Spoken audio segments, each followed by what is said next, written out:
Celebrating 10 years of Sunday Night Football, NBC Sports welcomes you to the following presentation of the National Football League. It's the Vikings against the Packers. Well, he'll be going to the Pro Bowl for the 6th time in his illustrious career. He's Clay Matthews, linebacker, Green Bay Packers, moments ago with Michelle. Well, Clay, your team is already in the playoffs, but a win tonight would give you a home game and your 5th straight division crown. How much motivation does that give you guys coming into this game? It's enough motivation right there. We obviously play to win the game, and it's no different tonight. We're in the playoffs, but we want a home game. We want to secure that 3rd seed and win a 5th straight NFC North title, I guess. You've had some fierce battles between your defense and Adrian Peterson. Both of you have had your share of successes. What are the absolute essentials to slowing him down? We got to stop him before he gets going. He's real dangerous, and not only that he's going to hit the hole that he's designed, but he can pop it out of there. So we got to stop him before he gets going and have the same success we had last week. Clay, thanks very much. And the Packers are without starting cornerback Sam Shields, who remains in the concussion protocol for the 3rd straight week. On offense, left tackle David Bakhtiari is out, which means that Pro Bowl left guard Josh Sitton will make his first career start at left tackle, and Lane Taylor will start at left guard for the first time in his career.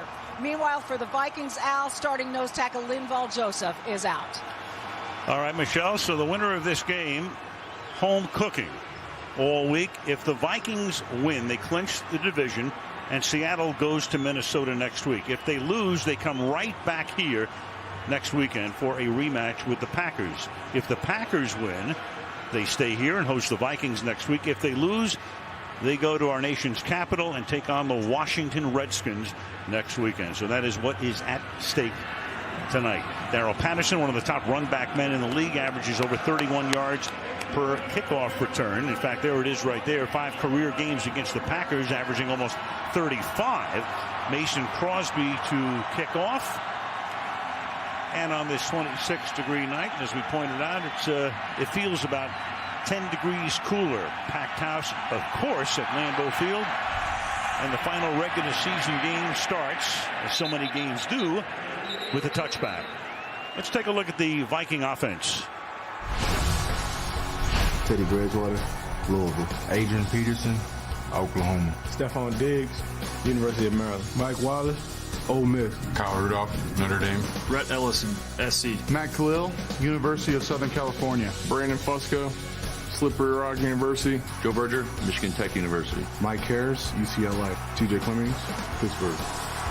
That offensive line has been intact all season long. In fact, the Vikings are the only team to start the same 5 offensive linemen in every game this year. And Adrian Peterson, unless he loses somehow, someway 16 yards tonight net, he has already won the rushing title for the 3rd time. He, of course, is the back here on first down from the 20, and AP will pick up 2 hard-earned yards up to the 22-yard line. Teddy Bridgewater, he was the last guy picked in the 1st round of the draft last year.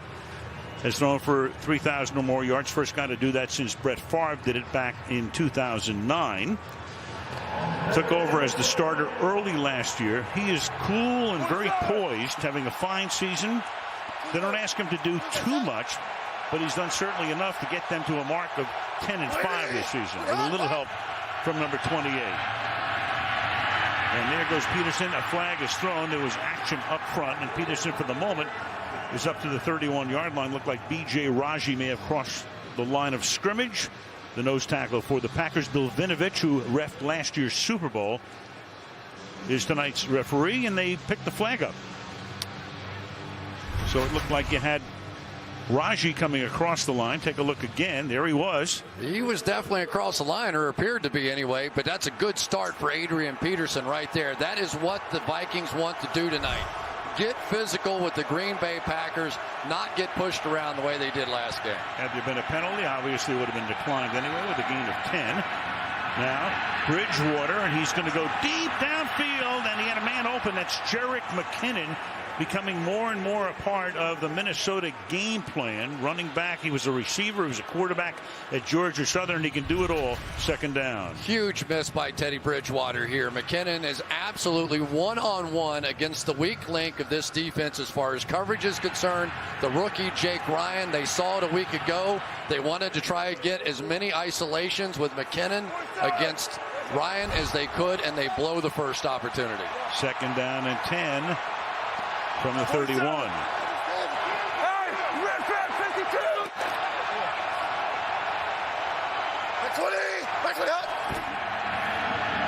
And Peterson swinging to the outside, looks to cut it back, can't. Tackled there by Clay Matthews, who, believe it or not, has not made a single tackle in the last 2 games, but he gets one here. It's third down. Very tough for the center to try and catch up with this guy when he is moving fast. Clay Matthews just beats Joe Berger to the point, and Adrian Peterson had nowhere to go. And Clay Matthews found little humor in the conversation about not having any tackles in the last 2 weeks. Well, they made a big deal of it here. He is still second on the team to Clinton Dix in tackles for the year. McKinnon is in as the third down back, and they flank him. You have 5 receivers in this set. Bridgewater, the play clock at 0, throws, crossing over the middle is McKinnon, but they'll tackle him at the 37. So a blown opportunity on that long pass to McKinnon, and it's fourth down, and they'll punt. Joe Thomas, who comes in the dime situations, really made a tough play right there, completely lost what was going on. Here he is. Here comes McKinnon across, and you'll see that Joe Thomas barely catches up with McKinnon on this one as the ball zips by him. Very lucky to be able to get him on the ground and hold him short of the first down. Uh-oh, here we go. Jeff Locke, and they're going to fake it, and to the outside, and they're going to get the first down. Adam Thielen, a wide receiver, is inside the 30, and Thielen gets tackled at the 21-yard line. And Mike Zimmer goes to his bag of tricks 3 minutes into the game. They've got leverage right out here, but just don't pick up the fact that the ball is going to be snapped and directly run this way. Really, he was right there in position to be able to make a play on that one, just unable to do so. Kennard Backman, I believe that was 86. And off he goes for a gain of 41. Now Peterson, this time with a fullback. Zach Line in the game. They fake it to him. Bridgewater, he can run, but not very far here. Gets forced out of bounds by Clinton Dix. And Bridgewater winds up out of our view for the moment, but is okay. Second down. Mike Zimmer, what a job he has done. Long time assistant, several years with Dallas. Then he went to Atlanta for a year. Then he went to Cincinnati. Finally gets a head coaching job. Led him to 7 wins last year. Turned that defense around, and this year he gets him into the playoffs. And he said he had a conversation with Bill Parcells about these kinds of situations going in the playoffs. He said, Bill said, I told the team I was going to be aggressive, and what happened? They come out and fake a punt there on the first drive. So Mike McCarthy in his 10th year on the other side to the playoffs 8 times. Play action, Bridgewater to the end zone, and that's incomplete. Intended for Michael Pruitt. They went to 3 tight ends. Let's take a look at the Green Bay defense. Detroit Giants, Bradford High School Tornadoes. B.J. Raji, Boston College. Mike Daniels, Iowa. Mike Neal, Purdue University. Jake Ryan, Michigan. Clay Matthews, USC. Julius Peppers, North Carolina. Demarius Randall, Arizona State. Morgan Burnett, Georgia Tech. Clinton Dix, the University of Alabama. Quentin Rollins, Miami, Ohio. Of course, the big guy they're missing is the corner Sam Shields, who misses his 3rd consecutive game after sustaining a concussion. So he's still under that protocol. And here's where they've had problems pass protecting in the past. Good job here, and then the pass is incomplete over the head of Jarius Wright. You had Demarius Randall, a rookie out of Arizona State, covering on the play, and it's 4th down. My complaint with this one is watch how quickly Jarius Wright comes right to the outside. So he leaves himself no room at all on the boundary to fade that throw. It was really a perfect throw by Bridgewater, but because he didn't squeeze that corner back inside, there just wasn't any field to work with out there. Teddy knows it. A couple of opportunities go awry. 39-yard field goal off the foot of Blair Walsh is good. So the 41-yard trick play sets them up for the first score of the game. 3-0 Minnesota at Lambeau.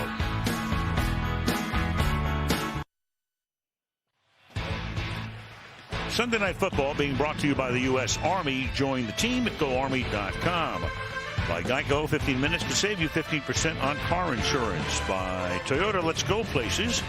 And by McDonald's, now serving breakfast all day. That's Xavier Rhodes in the Minnesota Vikings paying a Christmas Eve visit to the University of Minnesota Masonic Children's Hospital. Not that cold. Warmer than it was in Minnesota last Sunday by a couple of degrees. 3-0. The Vikings on top. Winner gets to stay home next week. Loser on the road. And Blair Walsh will send this one through the end zone. So the Packers, 4:15 into the game, ready to take over. Rodgers and company when we come back. Log on to NBC Sports Live Extra. You can take the game with you anywhere. Laptop, tablet, connected TVs. Don't miss a moment of NFL football action. Green Bay City Hall, Titletown, USA. They won a few of those through the years. Most recently in 2010 when they beat Pittsburgh in the Super Bowl. Eddie Lacy is the running back. And Lacy to the outside. It's had an interesting odyssey this season to the 21-yard line. Second and long. Aaron Rodgers against the Vikings has the highest passer rating by any player against one team in NFL history. So he has been normally red hot against Minnesota. And even on a day when he completed less than 50% of his passes in late November there in Minnesota, he still won the game by 17 points. And Lacy again, and Lacy bursts through the seam. First down, not to the 32 on a gain of 11 yards for Eddie.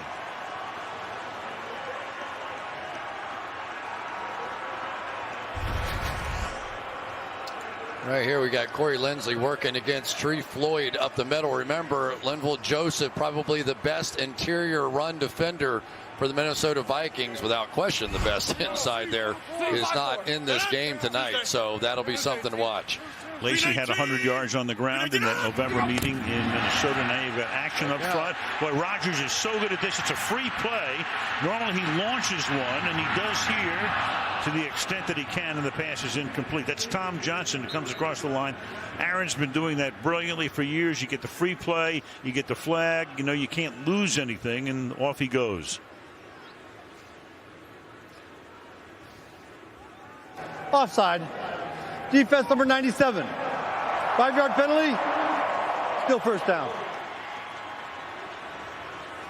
Well, he gave us quite the lecture on this hard count, didn't he, Al? Talking about how you want to use your voice inflection and raise the volume up and down slightly, but if you do it too much, it tips off the defense. They actually had guys from MIT come in here in the offseason and do a study on voice inflection and how to do that.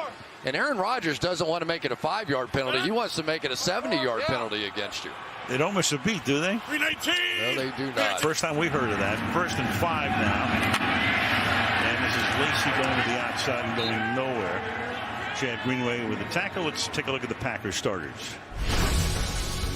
Aaron Rodgers, Butte Community College. Eddie Lacy, Alabama. John Kuhn, Shippensburg University. Randall Cobb, Kentucky. Devontae Adams, Fresno State. James Jones, San Jose State. Josh Sitton, Central Florida. Lane Taylor, Oklahoma State. Corey Linsley, The Ohio State. TJ Lang, Birmingham Brother Rice. Brian Balaga, Iowa. And with Bakhtiari out and everybody moving around and sitting, normally a guard playing left tackle. Very interesting to watch what happens up front. And, of course, the crowd salutes Mr. John Kuhn every time he gets the ball with that chant. He takes it down to the 39. So Mike McCarthy started the season. He let Tom Clements call the plays. And then he took over the play calling duties back about a month ago against Dallas. So Clements, of course, still involved. Edgar Bennett is the offensive coordinator. But McCarthy's been calling the plays since he was a rookie head coach in 06. And we assume that again as you look at Clements up there. 3rd and 3.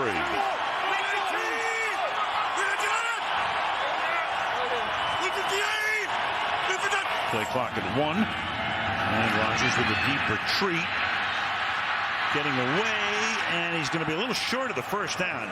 Eric Kendricks, little linebacker, is there to stop him, inches shy of the line to gain. Josh Sitton's going to have his hands full against this guy on the outside. Everson Griffin, probably their best pass rusher. And, of course, Sitton, hardly any experience whatsoever at left tackle, doing the best that he can. And for Aaron Rodgers, just wanting to sneak up there and get the first down.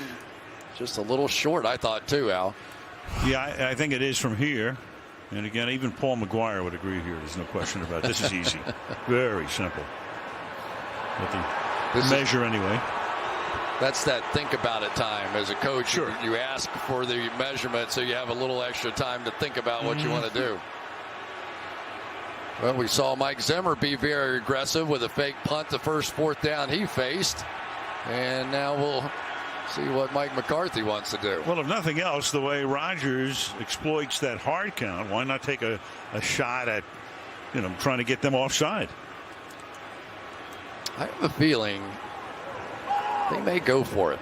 There's not that big a risk in this game. I mean, the alternatives to winning and losing aren't that much different for these two teams. You can make an argument either way. So if you were going to pick a game to do aggressive things, this would probably be it. As Zimmer proved very early on. So for the moment, you got 2 tight ends. You got Lacy as the back. And you can see the Vikings have jumped offside. Neutral zone infraction a lot. A lot of teams have done that here because Rodgers knows how to get them to jump. Will he go for it? Play clock at 5. And they will indeed. And Lacy is going to get the first down with 2nd, 3rd, and 4th efforts. Behind John Kuhn. Looked like they had him stopped in the backfield. He picks up the first. Nice job by T.J. Lang getting there. That's a tough reach block right there. But for the most part, this is Eddie Lacy, who's playing with a bad rib. It was really hurting him last week to the point where he just lived in fear of sneezing. Said he sneezed one time and it knocked him to the ground. So he's out there playing in some pain right now. But fought his way for that first down. Number 43 now. Lacy. Look at that. Moving the entire pile. You've got about 10 guys in there. And Eddie Lacy keeps those legs going. A lot of talk about Eddie reporting overweight, and a lot of people saying, well, that's why he didn't do particularly well early in the season, had some problems, made him inactive for a game, but he's really been coming on of late. And as you can see against the Vikings in 5 career games, pretty good.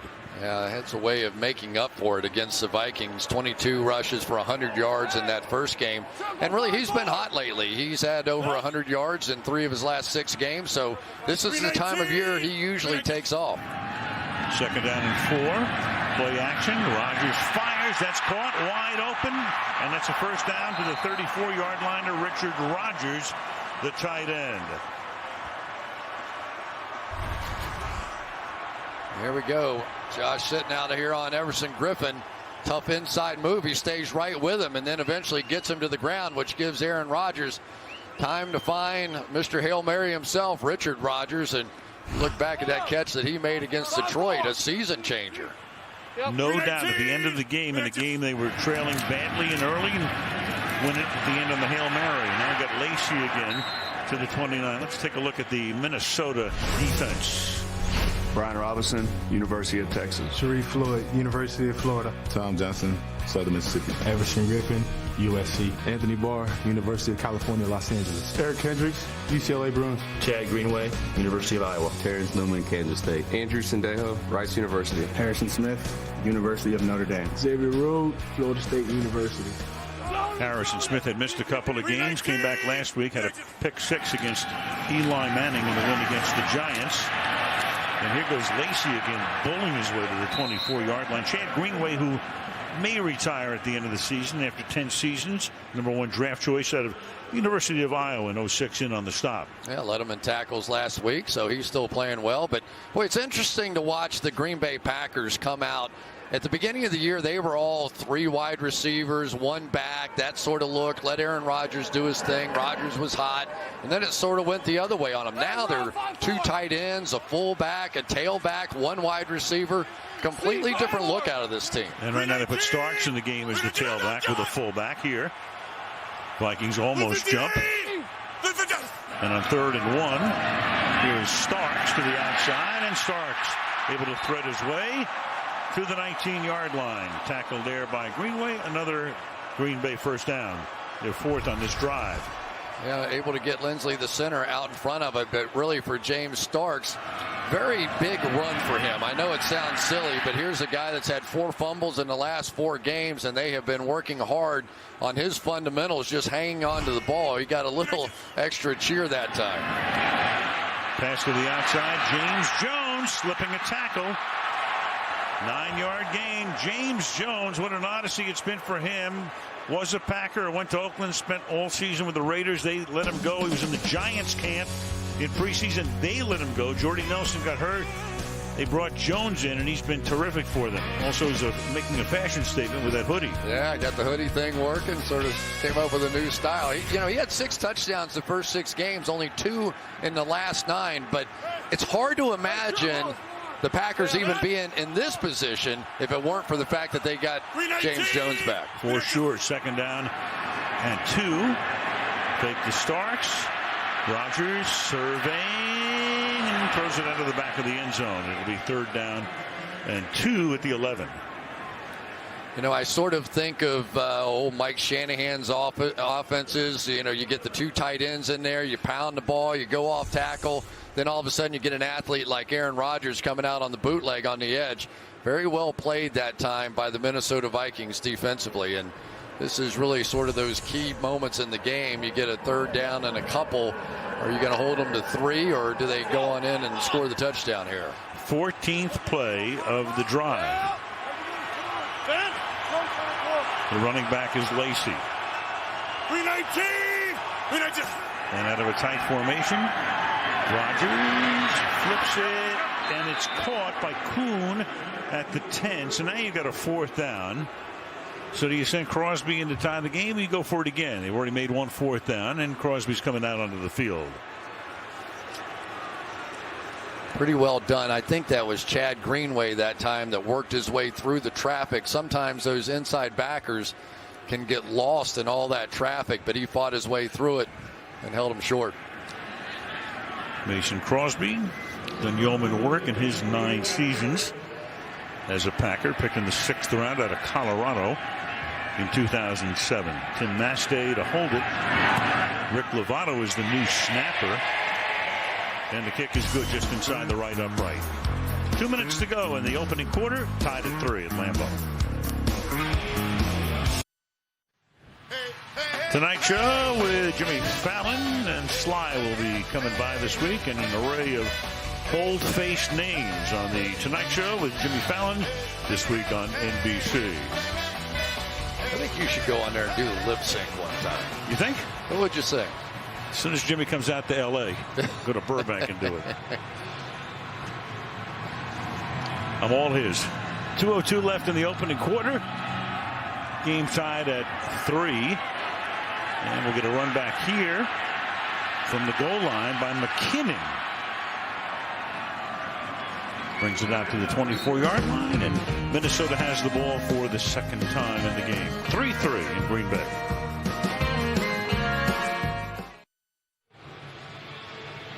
Adrian Peterson has had success against everybody in the National Football League, and according to Pro Football Focus, the Green Bay Packers no exception. Relatively balanced across the board, his success against this football team. And yet in the first game this season between these 2 teams, he only got 13 carries. Some success over here, but the 13 carries really the key to look at there. And so for this game, they want to very much focus on allowing these offensive linemen who struggle sometimes in pass protection to go forward and be aggressive against this defensive line and not sit back and have to pass block all the time. Some of his carries limited in that game as they trailed all the way and by a big margin toward the end. He takes it to the 30-yard line. So you know the story with Peterson suspended last year after one game because of the child abuse charges that he was facing. So he missed, in effect, the entire season. Comes back this year, and he'll win the rushing title. Doug Martin of Tampa Bay started the day a little more than 60 yards behind, but gained only 48 in the game against Carolina. So AP has his third rushing crown. 2nd down and 4.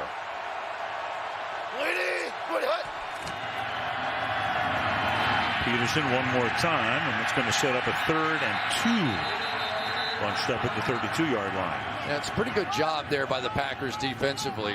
And what they want to do, Al, is they want to maintain sort of a straight line, if you will, across this defensive line. In other words, they don't want to get here, and then the double team push him back there.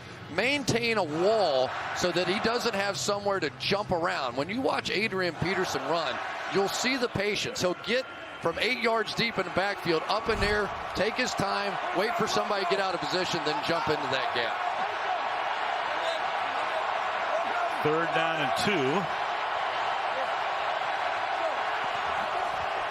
Packers realigned defensively, and then a one-hopper is incomplete, intended for Mike Wallace. That might have been the best one-hopper he ever threw, because it looked like Demarius Randall had that one wired to go the other way on him. And that's the one thing you'll see with Bridgewater, is that he is patient. You see Randall right out of the corner of your screen start to jump inside that, and I think he might have had it. But Teddy Bridgewater plays for a defensive coach, and he understands the value of throwing it in the dirt every once in a while. Locks punt. Collected at the 16. Mike the Hyde. And he gets tripped up at the 26. There's a flag down there. Relatively penalty-free first quarter. We'll hear from Bill Vinovich in a moment. During the return, illegal block in the back. Receiving team number 83. 10-yard penalty from the end of the run. Green Bay keeps the ball. First down. Timeout. Janis. Waning seconds of the quarter, 3-3.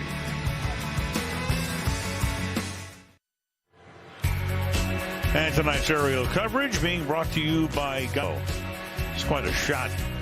Looking down into Lambeau Field, opened in 1957. Of course, they've added to it a lot of great improvements. Capacity right now over 80,000. Which is only about 20,000 less than the population of the city of Green Bay. But, of course, they come from all over Dairyland. They love the Packers. Don't have to tell you. But they just did anyway. From the 16. It's late in the year. Right. Week 17. Rodgers. He flings it to the sideline, and that is caught, and that is Richard Rodgers making the catch. Stayed in bounds, so the clock will wind down to all zeros, and we will head to the second frame. End of the first quarter with the score: Minnesota 3, Green Bay 3, and Sunday Night Football resumes after these messages. Waiting all day for Sunday night. All right, Michaels and Collinsworth, along with Michelle DeFoya back in Green Bay. You know, each of these teams goes to the playoffs. I heard some Minnesota fans talking about, you know what, maybe if we don't win this game, or, you know, we'd rather face Washington on the road than Seattle at home. You can't think that way, though. If you're this 6th seed, which Minnesota would be, you'd have to win 3 road games just to get to the Super Bowl. Yeah, but they also remember that Seattle beat them 38-7, and the only touchdown scored in that game for Minnesota came on a kickoff return. So there's a little merit to that, too. Plus, if you saw Seattle today, you go, uh-oh. Yep. If they get Marshawn Lynch back, double uh-oh. Team starts here on the second one. Picks up the first down. So, again, if Minnesota wins the game, they go home for the wild card game. Seattle goes there. Green Bay goes to Washington. If they lose, Mike Zimmer takes his team right back across the state of Wisconsin to play here next weekend. But it was interesting to hear how important it was to Aaron Rodgers to continue to dominate this division. They've all taken their swings at him in Week 17 the last 3 years, but to no avail. Green Bay looking for a 5th straight NFC North title, and Rodgers avoids the sack and flings it into the bench. Well, one of the interesting storylines here, Josh Sitton, one of the great all-pro guards, moves out to left tackle, and there's Josh Sitton against their best pass rusher, Everson Griffin. A little inside move. He handles that one well. And then a little finishing touch. I think you get away with a few of those little sling downs inside a guard, maybe a little easier than at tackle, but he's out there fighting and quite the team player. He really is. You want me to play tackle? Whatever, coach, I'm there. Sitton, 8th year in the league out of Central Florida. Here starts up to the 29, and we go to Michelle. Well, when I spoke with Josh Sitton after practice yesterday, he said they were heading into their 24-hour rule, where they would spend the remaining time before the game preparing mentally. But he told me that's tough. We don't know who's lining up where or what the lineup's going to be, and if you don't know where you're going to be, you have to get your mind right for 2 scenarios. He was sort of dreading that, guys. Well, last week, of course, the reason this was made, there's Don Barclay, who had his hands full last week. Aaron Rodgers got sacked 8 times against Arizona. They put Scott Tolzien in, and he got sacked as well. So 9 times they got to the Green Bay quarterback in the desert last Sunday. It's 3rd down and 8 here. Pressure put on. Rodgers gets enveloped. You've got Harrison Smith on a safety blitz. And the sack back at the 23-yard line. 4th down. One of the things that the Vikings thought they did not do a good job of last time was pressure these wide receivers. We've seen this out of teams before. Zimmer says, I don't ordinarily tell my guys that they have to play bump and run. Here's the bail technique on the other side after starting off from Terrence Newman. But he said, I told my guys this week, no cheap, easy throws. I want you in their face. We're going to be aggressive. We kind of first saw that in the Denver game, Al. We did in week 7. Here's Mastey's pick. Sherrills collects at the 30, puts the ball on the ground, and it will go out of bounds. So they're lucky. Jeff Janis comes in there, creates the fumble, and Minnesota gets a big break by retaining possession.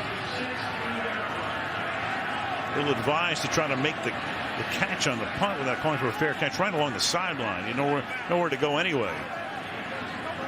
Well, it's so hard for those punt returners sometimes. You only get so few opportunities to make plays, and sometimes they can get away from you. Vikings ball when we come back. Teddy Bridgewater on this 26-degree night, only 23 years old, 2nd season, completing almost 2 out of every 3 passes over his first 2 years, and the completion percentage in the last 3 games, including those routes of Chicago and the Giants, over 70%. And he's been much more efficient going deep downfield. However, he did miss that golden opportunity to McKinnon in the first quarter. And here's a guy that grew up idolizing Brett Favre and coming back and getting his first start at Lambeau Field. So you know it's a big emotional night for him. And usually first-time starters don't do so well at quarterback in this state. From the 16, nothing like being able to hand the ball off to Adrian Peterson, who is able to scramble back to the line of scrimmage. Tackle made there by Dayton Jones. You know, we've had a chance to be with him the last couple of weeks. Very poised, articulate. Just seems to have everything under control. 2nd down and 10. Peterson to the short side of the field. 2 yards up to the 17-yard line. You sit with that guy and you go, he can't be 23. He's right. going to be 33. I agree, and I thought Kyle Rudolph said it just about right. He said, you know, anytime you've got a young quarterback that's going to start early in his career, he's forced to be a leader, right? You go in there and the coaches say you got to lead and everybody's supposed to follow him, but we want to follow him. He has a natural, calm, he's an entertainer to some extent, and guys are willing to follow someone his age. It's pretty rare in the National Football League. Grew up in Florida, in Miami, went to school at Louisville, drafted in the first round last year, last pick in the draft, number 32 overall. 3rd down and 8, and Bridgewater fires to a wide open Mike Wallace, and Wallace out to the 40-yard line, one of their big off-season pickups, but they've really unable to exploit his speed down the field in this offense. Well, Quentin Rollins was in a zone to the outside so that when Wallace went inside, Casey Hayward didn't pick him up. That looked like a prevent defense of some kind and could not have been an easier conversion Well, it sure is nice to get Mike Wallace back involved in the action as well. Here's a guy that only 12 receptions the last 9 games, sort of the forgotten guy for the Vikings. And only into the end zone twice this season. 39 receptions overall. Give it to Peterson up to the 43-yard line. He goes, second down. Boy, it's fun to watch teams that are well coached. And right now the Green Bay Packers are executing Dom Capers' game plan against Adrian Peterson pretty darn well. They are not flying up the field. They're not trying to get penetration in the backfield, which creates those multi-levels that allows Adrian Peterson to jump around. This is what Dom Capers was looking for, that straight line approach. Dom, head coach at Carolina when they came into the league, and then the head coach at the Houston Texans when they were born in 2002. Second and 8, and checks it off underneath. Peterson slips, and it gets tackled by Ryan after a gain of a couple, and now you got a little action along the sideline. There's only 2 white shirts in amongst about 9 green.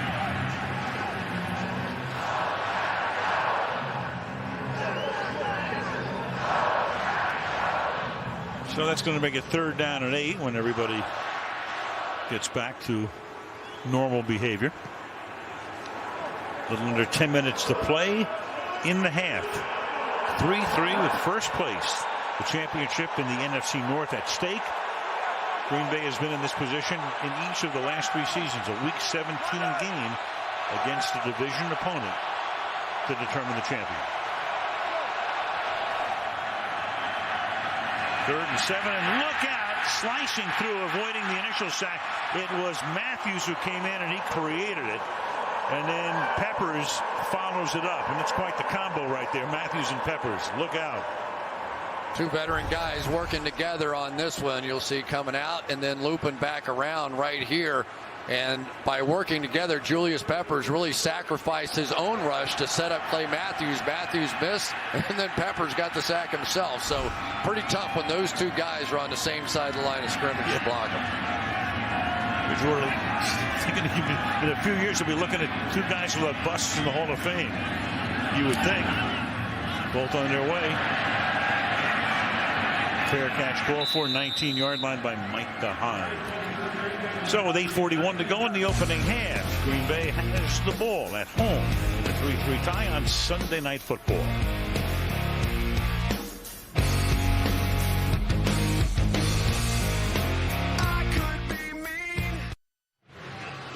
Aaron Rodgers, of course, a spectacular career, took over as a starter in 2008.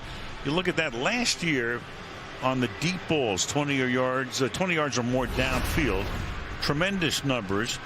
To Randall Cobb, last year 3 touchdowns, and this year not even a completion. To James Jones, first 10 games, and then the last 5 games, big difference there. So he's been throwing deep, but with no effectiveness, basically. And no Jordy Nelson. Jordy Nelson, there he is. Look at the numbers from last year. 98 catches, 1,519 yards, and 13 touchdowns. And basically Randall Cobb just barely below that. So that teamwork was the difference last year. Lacey goes nowhere. Of course, Jordy Nelson, their #1 guy, their deep threat. He and Rodgers, a tremendous combination through the seasons. Tore his knee up in preseason and injured reserve all year. Rehabbing now, and of course they hope to have him back as healthy as ever next season. Yeah, the first pair of teammates with 90+ catches, 1,200+ yards, and 12 touchdowns on the same team, and obviously it's been nowhere close to that this year. 2-to-1 ratio runs to passes. There's a little dump off, and that will go absolutely nowhere as Eddie Lacy makes the catch, and Kenrick Ellis is right there to make the tackle. So it was 2nd and 12. That's a loss of 7. 3rd and 19. They were really nervous about the screen passes here. Here's Anthony Barr, who I think is one of the more complete linebackers playing in the game. He's a good rusher, plays the run well, one of the top coverage linebackers around. Spelled that one out the entire way. But they were really nervous about Eddie Lacy and James Starks getting in the open field on those screen passes. So a lot of focus this week in practice. 4-man rush on 3rd and 19, and Rodgers with that shoulder shake has time, throws. Lacy makes the catch and gets bottled up at the 24-yard line. Here comes the punting group. That was a nice tackle in the open field by Eric Kendricks there, who probably is as athletic at middle linebacker as there is in the game. But here was Lacey, who's going to get the ball right in front of him, and really Barr misses first. And if Kendricks doesn't make that tackle, he might have picked up that first down. Barr and Kendricks teammates at UCLA. Kendricks said he was a clean one. They were roommates at UCLA as well. Haven't heard the rebuttal yet. And now on 4th down and 5. Now I'm just looking at the sticks here. It's going to be very close. If Matt Asiata came across the line, which he did not. Number 59. 5-yard penalty. Still 4th down. Well, they call it on Green Bay. The center rocked the ball is what it amounted to, and that's Rick Lovato, and they just picked him up off the street a couple of weeks ago because their top guy Good got hurt. So Lovato, who was working in his family's delicatessen a couple of weeks ago, cost him 5 yards. It's no baloney. Here's Marcus Sherrills at the 34, and out of bounds at the 44-yard line. Get you a cup of coffee. 6.5 left in the half. 3-3. Golf Tour back, Tournament of Champions coming up from Hawaii, beginning Thursday on Golf Channel, continuing next week on the NBC. Jordan Spieth, Ricky Fowler, Jason Day, winners only field. Golf 2016 underway on NBC next weekend. From the 43, the Minnesota Vikings begin this drive. They've had one big play tonight, and that was the fake punt that was good for 41 yards. Apart from that, they've gained only 50 yards in the game. And here's a pass that's caught for a first down by Thielen. He's the guy that took it 41 yards. On the fake, Demarius Randall makes the tackle, first down.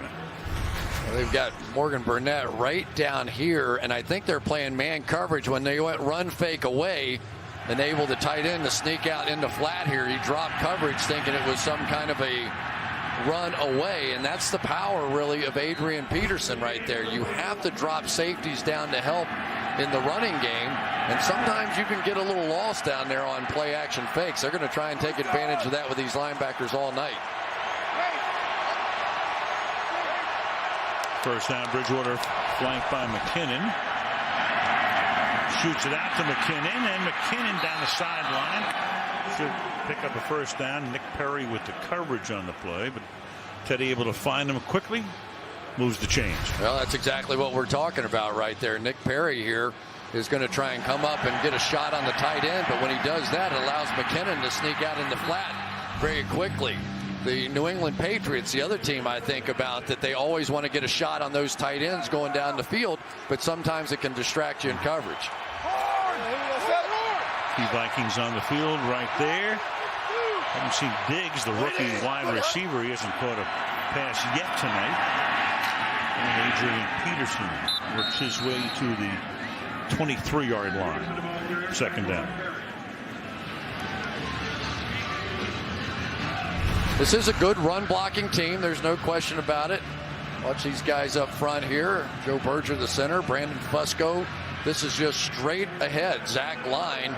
It's a good name for a fullback. Just blasted his way right through there as well.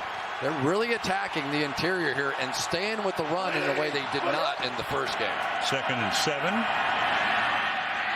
And Peterson gets tripped up at the 20-yard line. Well, Norv Turner's been around a long time. And Zimmer just checking out with a flag coming out at the end of that play. Coming in late there is Norv. On the right, head coach at Washington and Oakland and San Diego. Now in the second season with Mike After Zimmer. The play was over, personal foul, unnecessary roughness, defense number 52. Half to the goal, automatic first down. And that is Clay Matthews.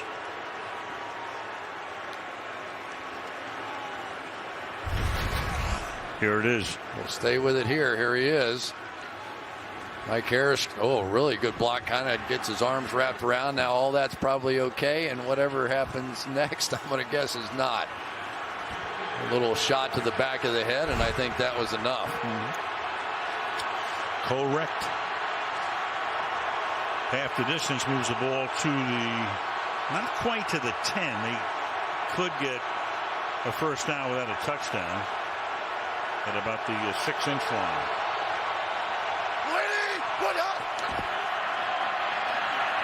And here goes Peterson, and he'll always draw a crowd. A couple, it'll be second down. And you'll see the Vikings do that quite a bit. Red Ellison is sort of their second blocking fullback, when they'll start him outside the formation a lot of times, but realizing that when the Packers come in with that extra safety drop down or whatever, they need an extra blocker. So you'll see the tight end, Red Ellison, move into the backfield and be an additional blocker.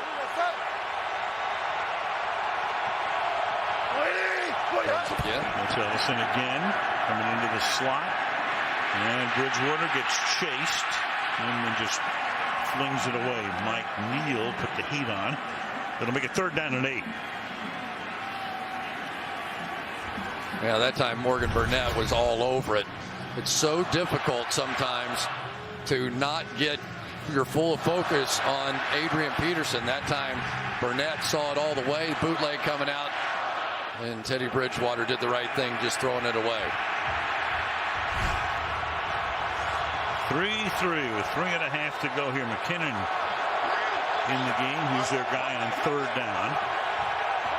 Looks like a zone. They've got McKinnon split out, so not the man coverage we might expect. And Bridgewater gets chased, and then jumping on top of him is Matthews at the 14-yard line.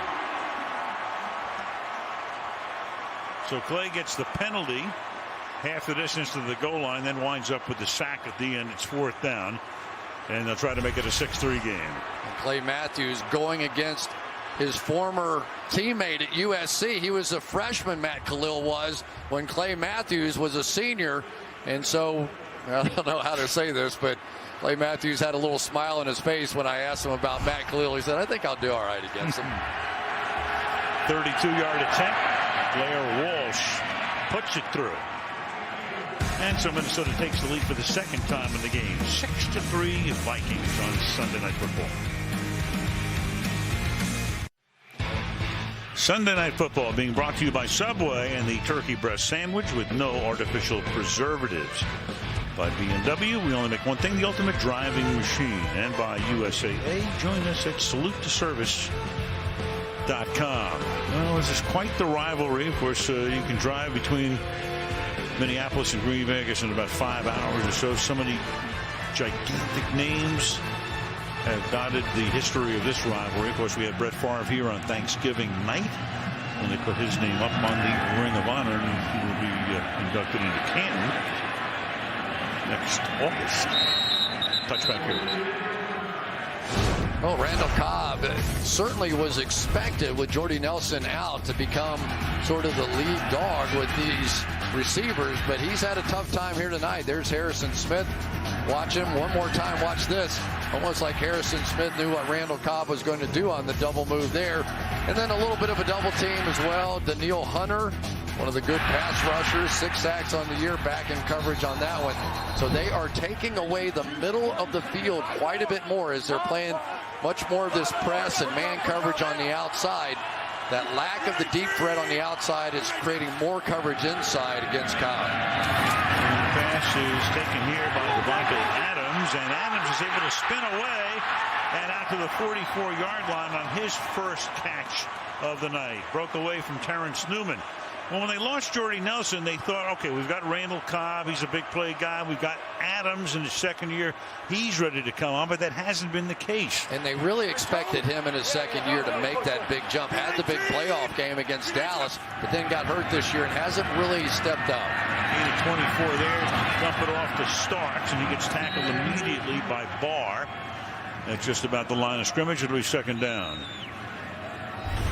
Well, let's take one more look out here at Josh Sitton, the converted guard, going up against Everson Griffin. You see Griffin there, those good pass rushers. They know how to take those hands and push them straight down, and that forces those tackles to lean forward, and that's how they get leverage to come around. 2nd down and 11. That takes us to the 2-minute warning. NFC North title at stake on Sunday night, 6-3, Minnesota. But at halftime, should the Patriots be worried? Well, they're not the number 1 seed. Denver is. Seahawks, of course, a team to be feared in the NFC playoffs. They'll be one of these teams next week. And Bob on Denver's decision. Of course, Peyton Manning came into the game, led them to a win today over San Diego. And Denver, which last Monday night had the possibility of winding up out of the playoffs, is the number 1 seed in the AFC. Crazy stuff. 2nd down and 11 at the 43-yard line for the Packers. Starks in the backfield. Showing blitz, here they come. They get to Rodgers, and the pass is incomplete, but flags come in. Intended for Jones. You got Newman covering him. Terrence in his 13th season in the league. Dallas, Cincinnati, and now here. Pass interference. Defense number 23. Spot foul. Automatic first down. I think he would have gotten away with this had he not grabbed James Jones at the very end. Let's see this. Kind of hard to see from that angle, but I thought he grabbed that arm just a little bit.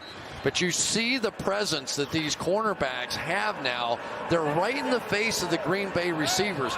And in years gone by, nobody would have done that. You couldn't get away with that. They would have just kept throwing the ball deep on you. But this year, it's been the defensive choice against them. Spread it out here. Flip it to Starks. Starks takes the ball to the 39-yard line. That's a gain of 6. 2nd down and 4. You can tell that Aaron Rodgers is trying to be patient and trying to be a team guy and say, okay, I get it. This is a run-first team now and all those sorts of things. We don't have that deep threat with Jordy that we used to have, but I also think it wears on him a little. 9-11-72. Another short pass, and that's dropped by Cobb. Started to look downfield before he looked it into his hands, and it's 3rd and 4 with a minute and a half to play. Well, and it's just those little things, isn't it? You know, when you're going well as an offense, all those things sort of just, you catch that ball, you pick up that first down, and then sometimes as a team you just start pressing. Right now, the Vikings are doing a good job taking away the middle of the field and winning the battle one-on-one outside. 3rd and 4.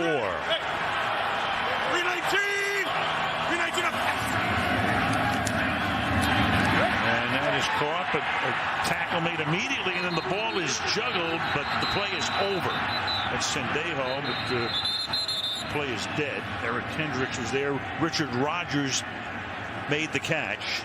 Take a look again to see if that play was dead. Of course, there are no challenges. The ruling on the field is runners down by contact. In the last 2 minutes, it would have to be overturned.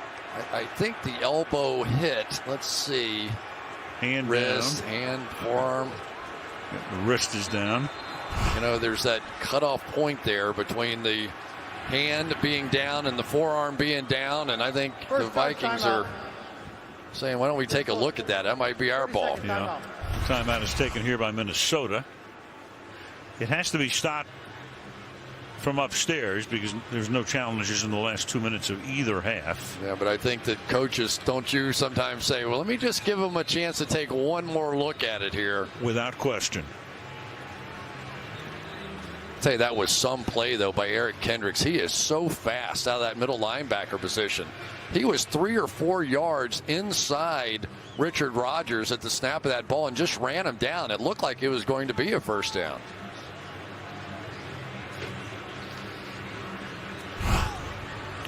Now, my understanding is the hand, it's okay for the hand to be down. But the wrist, right. The forearm, the elbow, and wherever that cutoff point is. Does he even catch it? I mean, is it, well, it's another thing they could be looking at. They will stitch it together. Love the answer when we come back.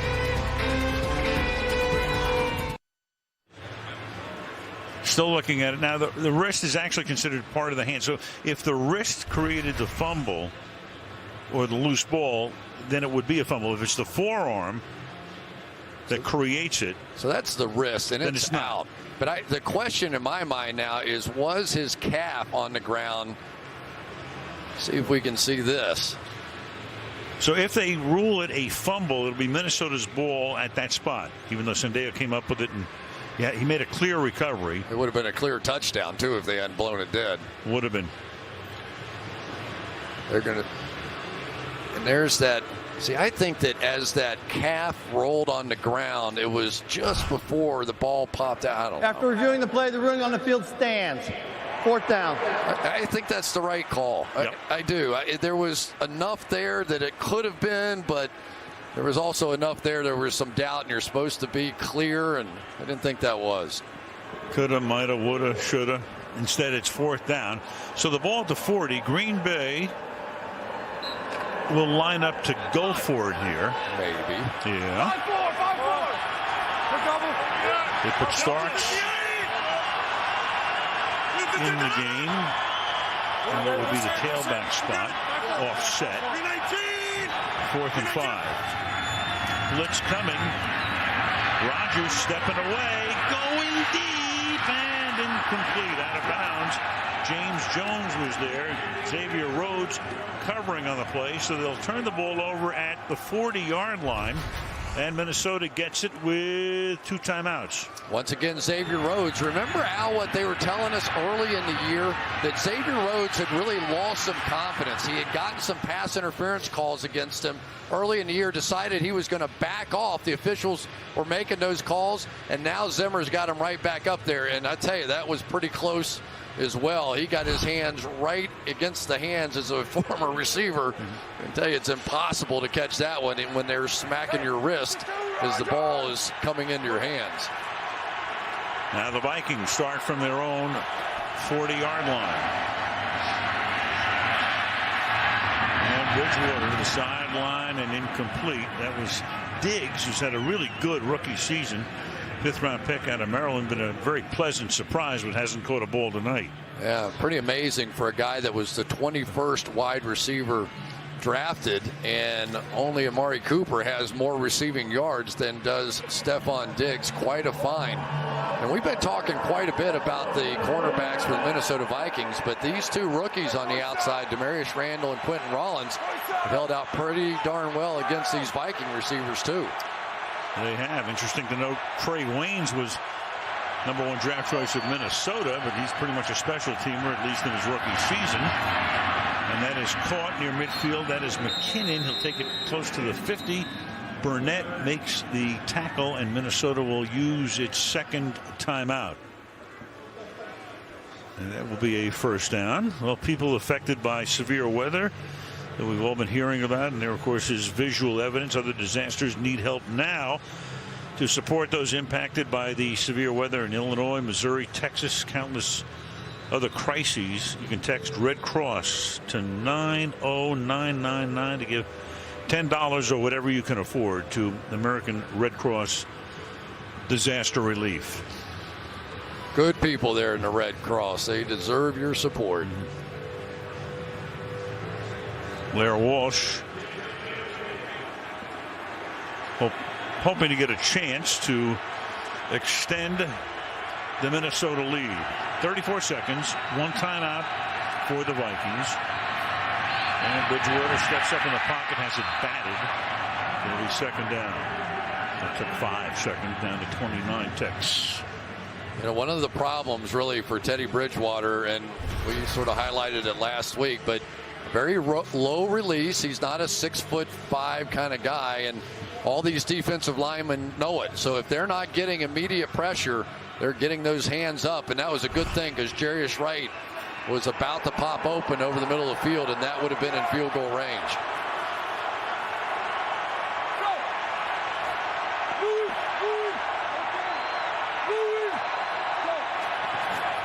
Second and 10. Matthews firing in through the middle, and he gets to Bridgewater, forcing him to throw it away. So it looked like they had 2 or 3 guys on Clay Matthews, but he still was able to bull his way in there. 3rd down. Well, they're working together again. Again, they'll stunt inside so that Clay Matthews has room to work inside, and he goes right through Khalil here and Brandon Fusco. And once again, once you get into those situations where you've got to drop back and throw the ball, this is the 2nd straight game that Clay Matthews and company have been a little too dominant with the pass rush. 3rd and 10 with 23 seconds. 4-man rush. Matthews almost got there again. Instead, it's caught, but not for a first down. Stephon Diggs. It's 4th down now. Micah Hyde makes the tackle. And Minnesota 3rd and final will timeout. use its last timeout. Minnesota. So they have a 4th down and 2. They don't make it. You give Rodgers probably one shot at a Hail Mary if they so choose. One more shot here by Matthews. This time he stays the outside and gets a hand on Bridgewater, but not enough. And, you know, for Blair Walsh, the field goal kicker, this would be, what, 60-ish? 60, yeah. You know, it's a guy that had 2 over 50 a week ago. He is a special teams player of the week, 5 for 5 last week. And really calling the timeout here at 15 seconds. If the Vikings had let that thing run down to under 4 or 5 seconds, right, then you could take that shot and not have to worry about giving Aaron Rodgers the ball right here. Right, you don't want to try it and miss it, and then you give Rodgers the ball at the 50.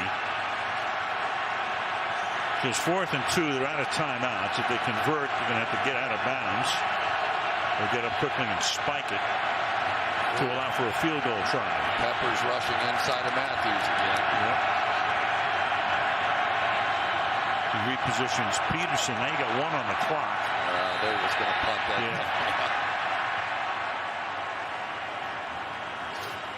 Yeah, I think I would have played that one a little differently with the clock.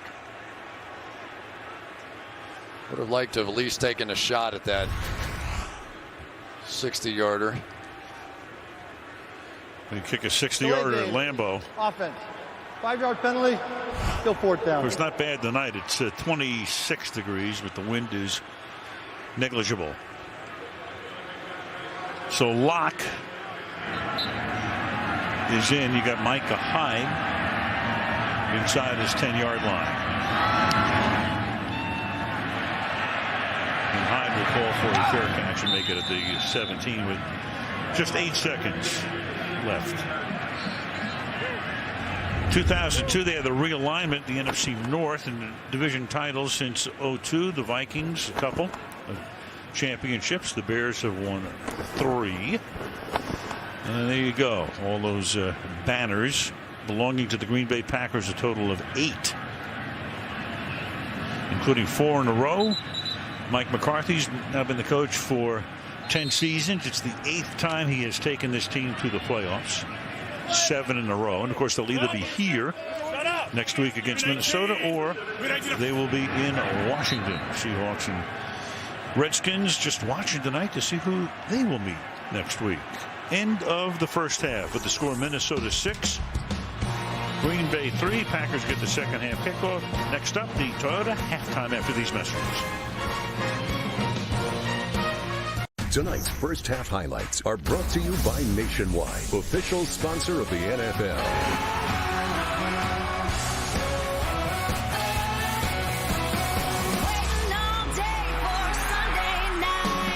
A lot of history has been made here. Lambeau Field. It's 26 degrees. It feels like it's 16. Oh, here we go. They're going to fake it, and they're going to get the first down. And Mike Zimmer goes to his bag of tricks. Look out. It's quite the combo right there. Matthews and Peppers.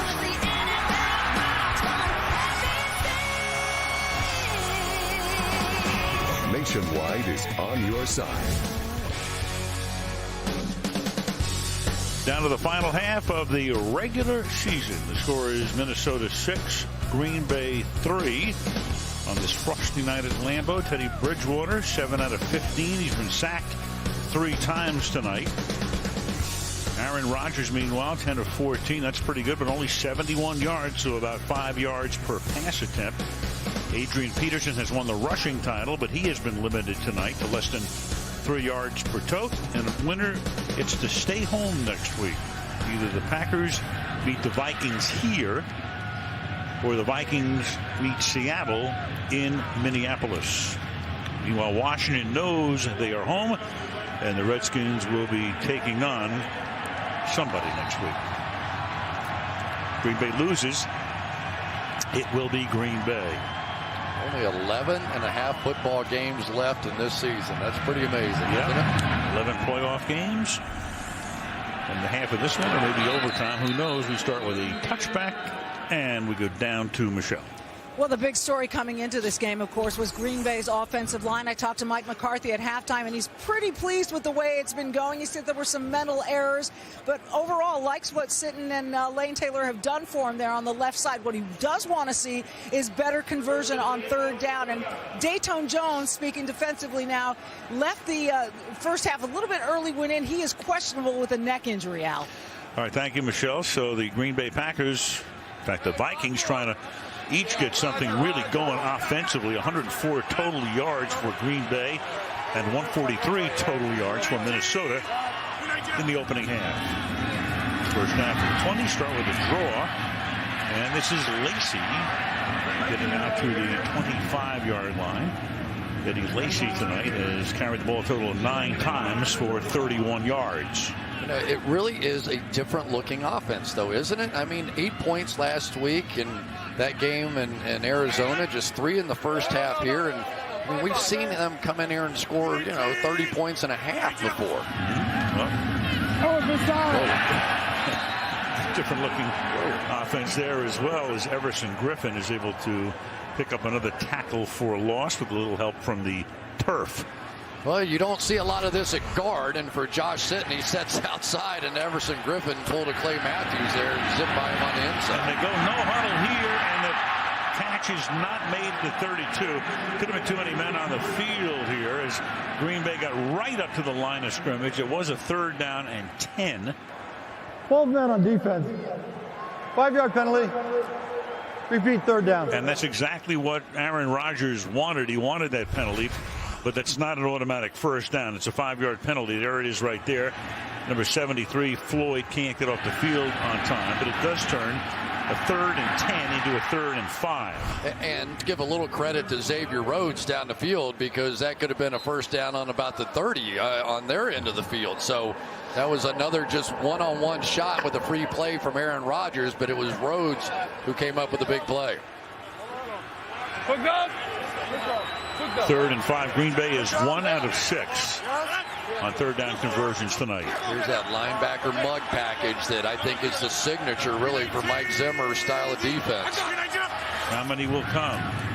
6. Cobb makes the catch, and the fine tackle, gang tackle is made there. Sendeo, the first guy to stand him up, and they stop him short of the 1st down. Yeah, and it's exactly what happened. Eric Kendricks was in there looking like he was going to blitz, and then he fired out that to the outside and made sort of the saving tackle here against Cobb. But just as it looked like Cobb was going to break free, Kendricks drove him straight backwards. I tell you, I'm really impressed with Eric Kendricks. I know he's a rookie and he doesn't have all the savvy and all the stuff yet, but he is going to be a fine player. 2nd round pick out of UCLA, and you've got a bad punt here off the foot of Mastay. Crowd boos. They'll mark it at the 42-yard line. That is a 29-yard boot, giving the Vikings good field position on their first possession of the 3rd quarter.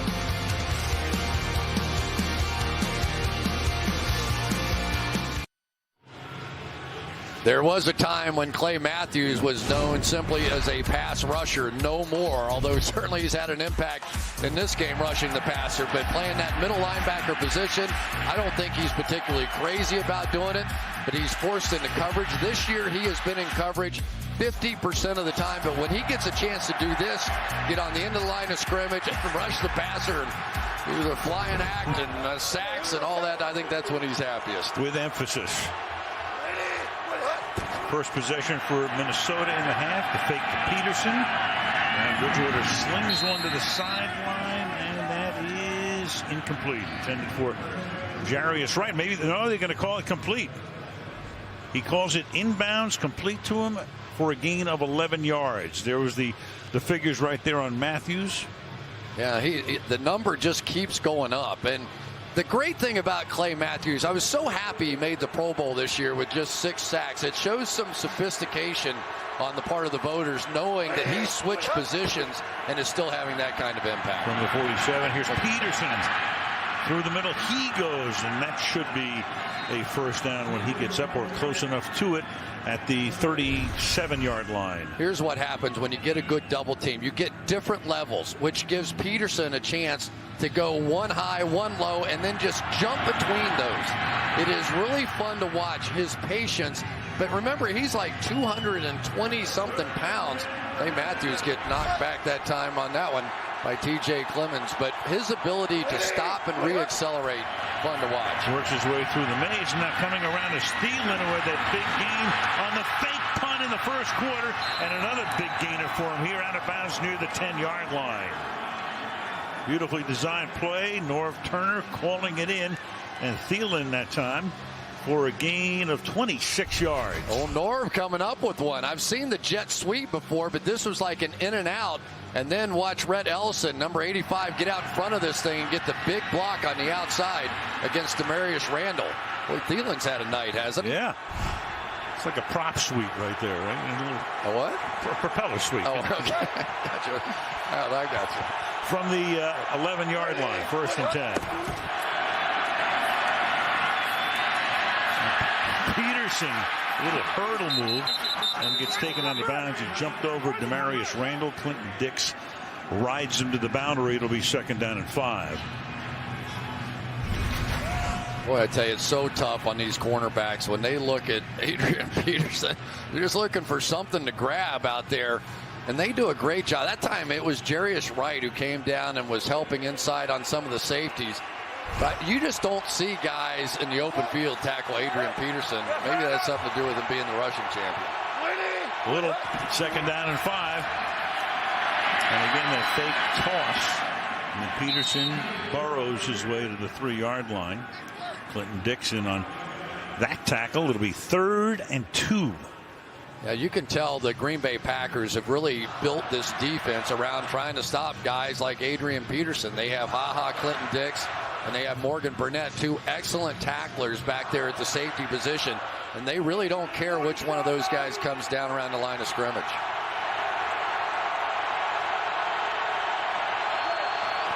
Bridgewater out of the short gun to Peterson, and Adrian Peterson with a burst. They signal touchdown. So Adrian will look like he was stopped at just about the 1-yard line. Extra burst and the touchdown. I'll take a peek at it to confirm. Adrian Peterson with what will be, if it's confirmed, the first touchdown of the game. Take a look. The very front edge. Does he cross the plane? No question. That's a touchdown. Remember, he does not have to cross the goal line. You just take that very front edge. Clay Matthews thought he had him, and then all of a sudden, I think it was T.J. Clemens that came around and got him. If this is a run-blocking game, the advantage goes to the Minnesota Vikings. If it's a pass-blocking game, the advantage goes to the Green Bay Packers. Peterson into the end zone. Now, Blair Walsh, who is one of the better kickers in the league, but somehow, some way, has missed 4 extra points this season. Go figure. And I'm a little surprised he wants to kick these from the right hash. Generally, right-footed kickers want to sort of hook that ball in, and they like it off the left hash. Right. Maybe he just wants to line up with that right goalpost and let it do its work. Or do you want to put it on the tee box, huh? Well.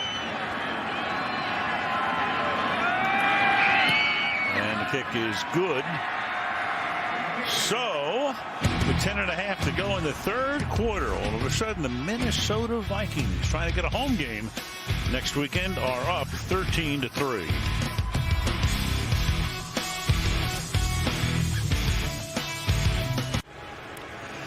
That Minnesota offensive line mentioned earlier, it's the only team in the league that has started the same 5 offensive linemen in every game this season, helping to pave the way for the first touchdown of the game. 6 plays on that last drive, and 5 of them were runs.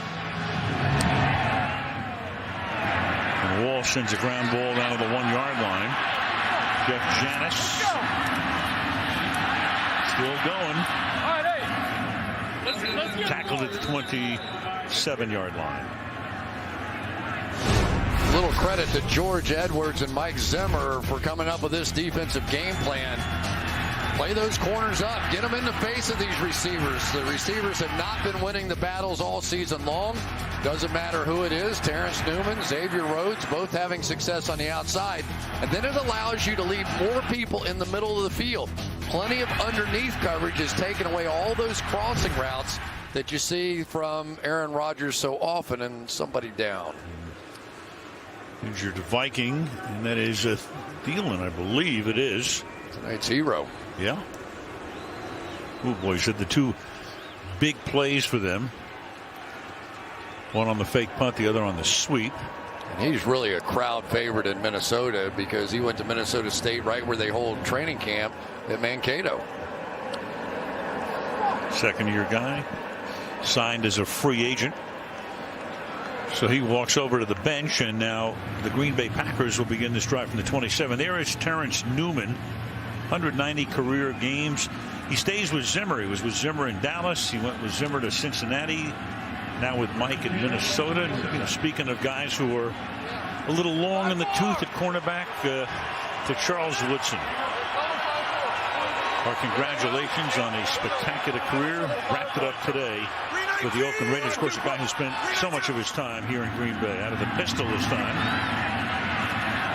Lacey, and he gets tackled at the line of scrimmage. But you look at Woodson, a little pushy shovey here, Chris. And started his career with Oakland. There's Thielen getting worked on. Won the Heisman Trophy, of course, did Charles at Michigan.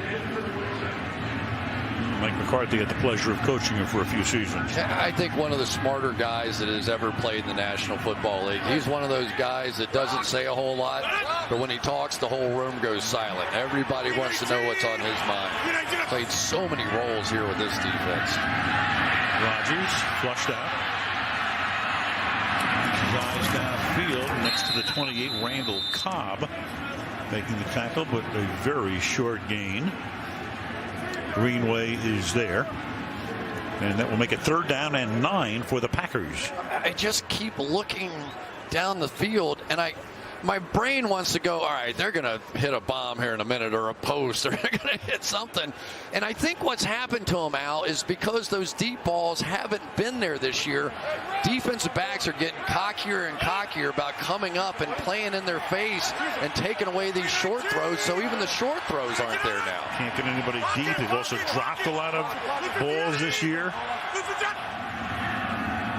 Running a different kind of offense as Rodgers again looks downfield and then just has to throw that one away. Sharif Floyd makes the catch along the sideline, and well, that's a sound you don't hear very often at Lambeau Field. Watch this right here. You got a little spy going on here, so they know Aaron Rodgers is going to be on the move. So they leave Brian Robinson right there, and he's just going to pursue Aaron Rodgers wherever he goes, not allow him to run. So I got you, big guy.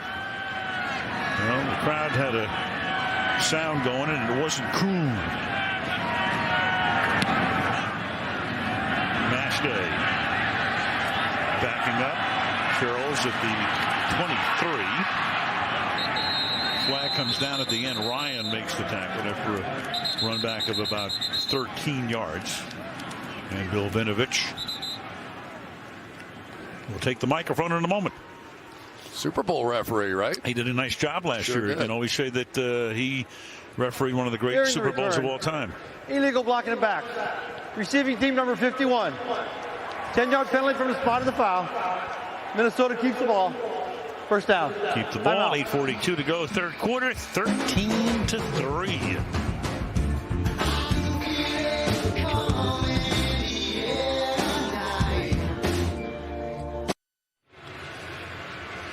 Brief look at the seedings. Now, if the Vikings win, they're the 3 seed. If the Packers win, they are the 3 seed. But Seattle is the team that if the Vikings win, they go to 6. But if the Packers win, they go to 5. So Seattle doesn't know where they're going next week. Neither do these teams at this particular point, even though one of them knows they'll be at home and the other knows they're going to be on the road as we head down the stretch. Ball at the 23. And the Vikings begin this drive with a Peterson run. You know, Chris, you look at the league this year, how crazy it is. I mean, the season starts. Green Bay looks great. Denver looks great. New England looks fabulous. Now all of a sudden, Green Bay doesn't look so good. New England doesn't look so good. Denver, which had an opportunity to be like every seed, including out, is now number 1 in the AFC. Crazy year. Where are you now? That's always the question. My buddy Mike Battaglia, who sets the morning line for the Kentucky Derby, he says pay attention to the last 3 races only. Don't get caught up in those that happened a year ago. And I think he's right. Where are you today? And if you say where are you today, Minnesota Vikings are playing pretty well right now. You know, I mean, there's some teams that are hot Neutral right zone now. infraction. Defense number 64. 5-yard penalty results in a first down. Mike Pennell. It's Mike Battaglia. Into the stretch they come, and we're in the stretch run right now. Yeah, it's really interesting, and I think Zimmer, this is such a young team. What do they have, 8, 9, 10, something like that, rookies on this team, and yet here they are in this big clutch game on the road, and they're playing really solid, collective football. That's the first down off the penalty. Peterson. What about in terms of turnarounds? What about Kansas City? Terrible start. Lose Jamal Charles. Win 10 in a row. Yeah, and run the football the whole way. You know, Andy Reid's one of those guys that I think is built for today's game. You know, you can't get frustrated with guys whose personality drives you crazy, right? In the NFL, you're going to get some colorful characters. And Andy has a way of just kind of, okay, yeah, you're going to be like that. All right, just show up, play on Sunday. And it keeps working for him, no matter where he is. 2nd and 7.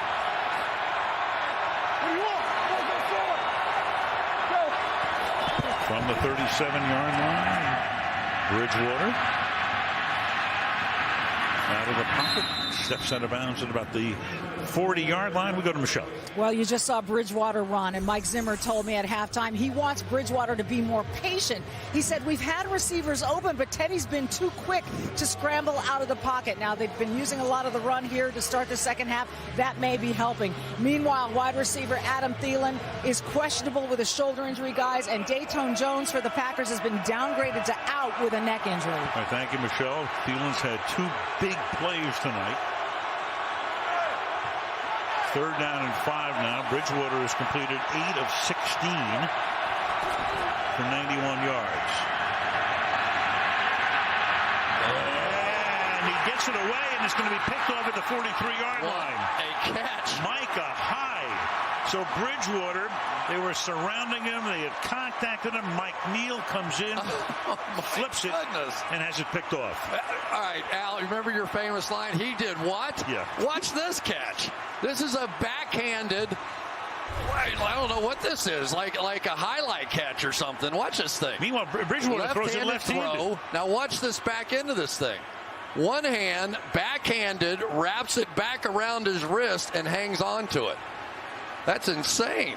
He's just been signed by the National Highlight League. Wow. Sometimes I think I see things that these guys do, and I go, nah, that didn't just happen. And for Teddy Bridgewater, he knows he blew that one. That's going to be a long walk over to his head coach, Mike Zimmer. The previous play is under review. Timeout. All turnovers reviewed. The final judgment when we come back.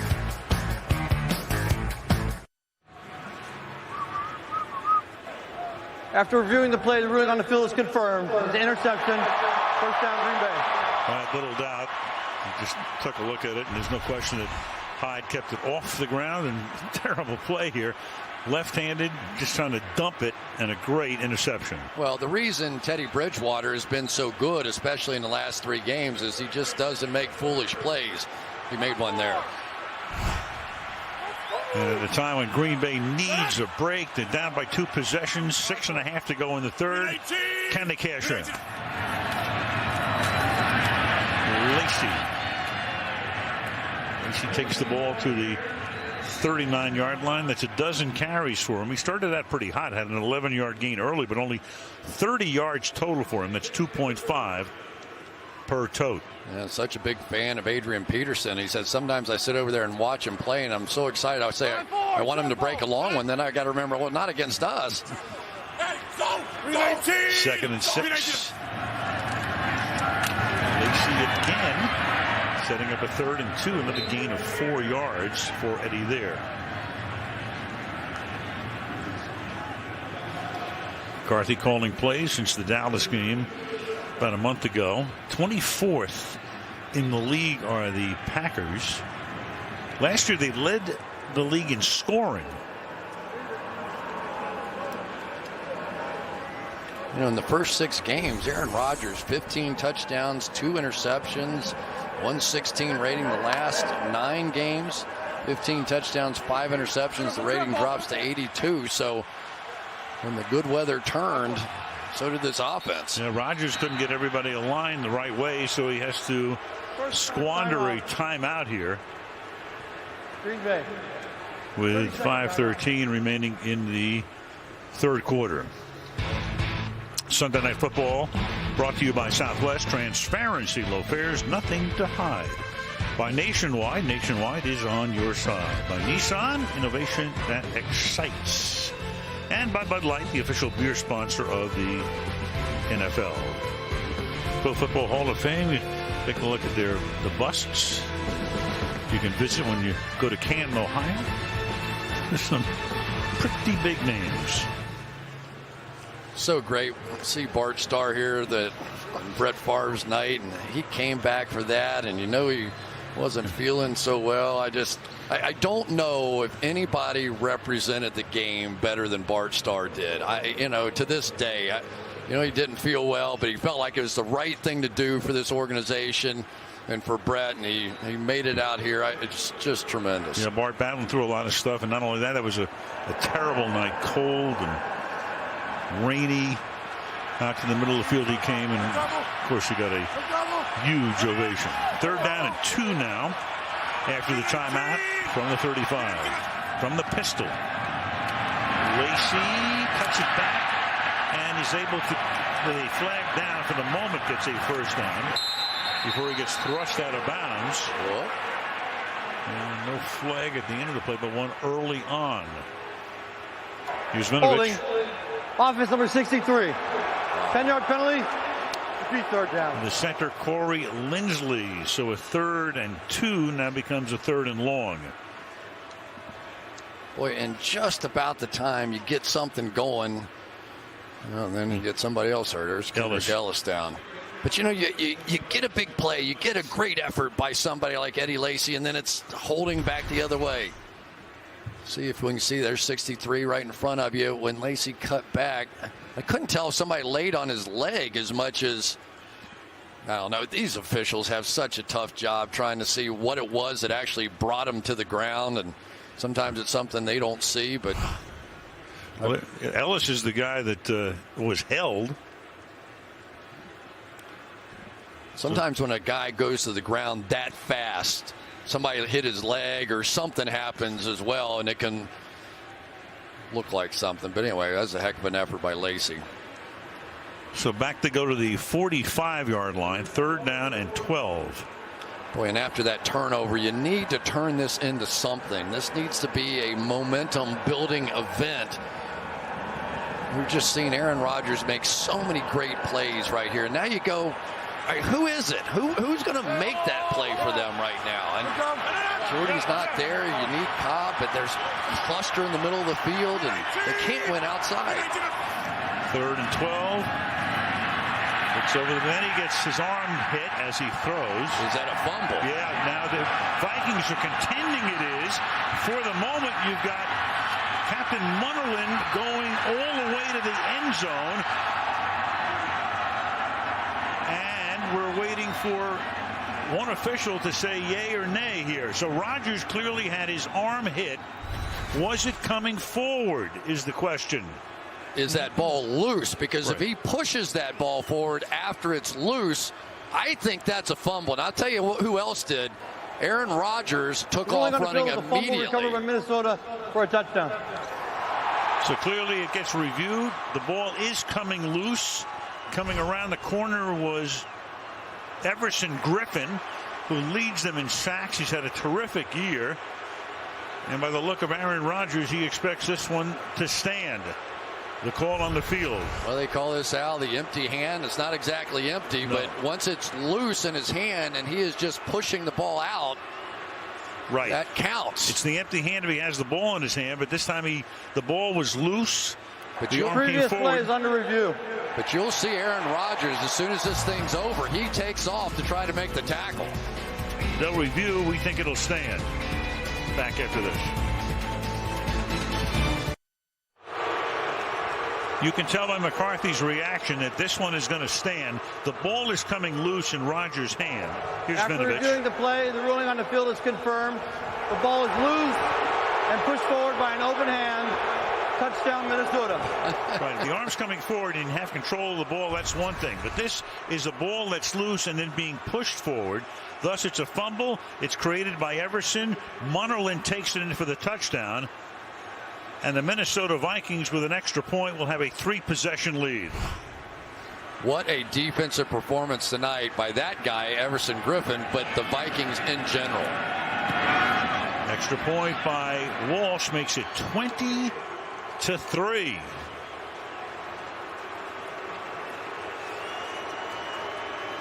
Josh Sitton being asked to play that left tackle position, and this has been a problem. Griffin gets there, and I don't think there's any question, and then Captain Munnerlyn picks it up. He left it on about the 5-yard line on an interception last week. Everybody on the team made fun of him, and then you saw him on the sideline all crowded around him doing like he was running kind of deal, so that was an extension of what happened a week ago. There's Griffin's going to make the play. Sitton took 1/2 step the other way to try and help his teammate, allowed Griffin out around the edge, and then Aaron Rodgers, he knew it. So it's 20-3. The only thing that the Vikings have to be concerned about, well, Michelle's going to tell us right now. Well, yeah, it's that Adrian Peterson just went back to the locker room. He is questionable with a lower back injury. He was spending a lot of time on the training table getting a full back exam.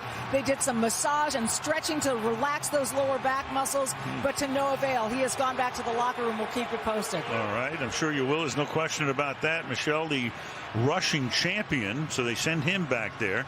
They have a 20-3 lead. It means McKinnon and Asiata will be the running backs.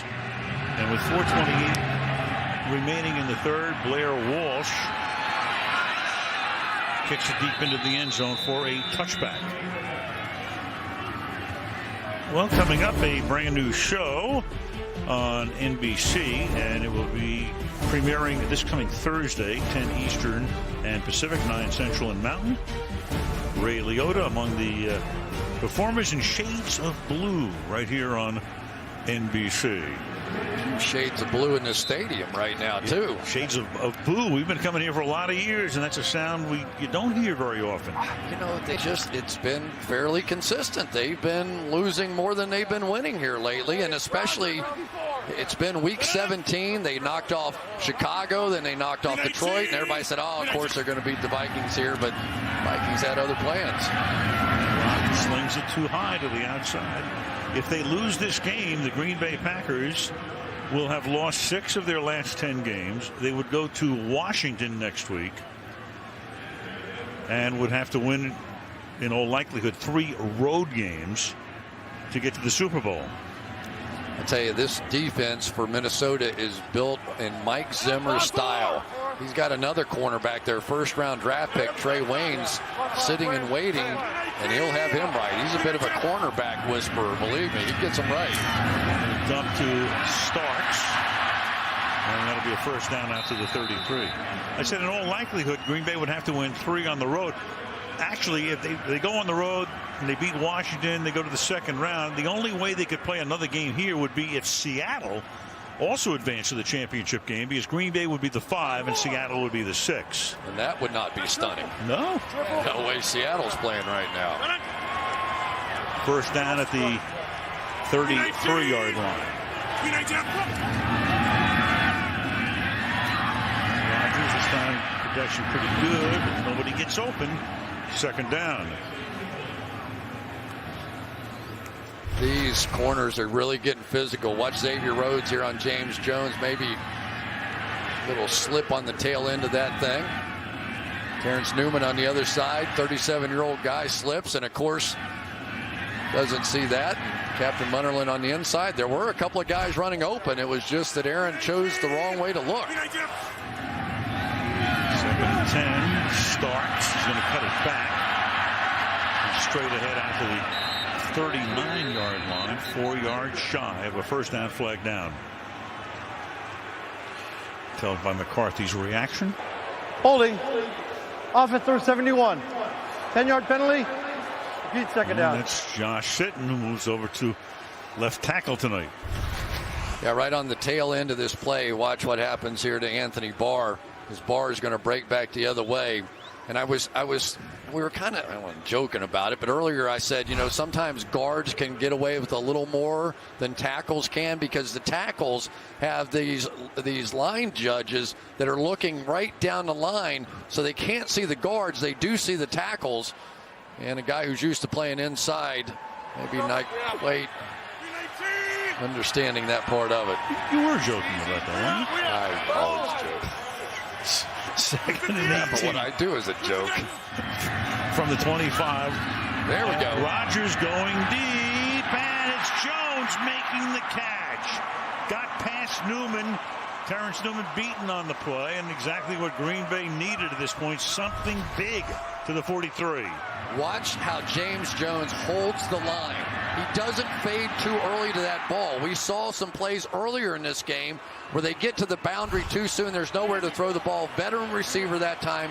Understood, stay inside. Let Aaron Rodgers lead you to the outside. Gain of 32. First down at the 43, under 3 to play in the quarter. Starks. Nice run there. Gain of 7 yards before Floyd and Hunter take him down. 2nd down and 3 upcoming. Mike Zimmer, whose pedigree is defense, and he is the head coach, but he also calls the defense. Yeah, he said from the beginning, he said, I wanted my team to know that I knew something. So I decided I was going to be the defensive play caller. I was going to at least let them know that I knew how to do something as a head coach. So one head coach calls the plays offensively and the other defensively. 2nd down and 3. Starks wants to check with Rodgers out of the pistol. Tossed back to him. And Starks gets bottled up near the line of scrimmage. Big 3rd down coming up. Boy, I like that young man, Eric Kendricks, in there. You know, it's a whole new age of athlete. And here's a guy that says he learned how to keep his balance on the football field by being a skateboarder.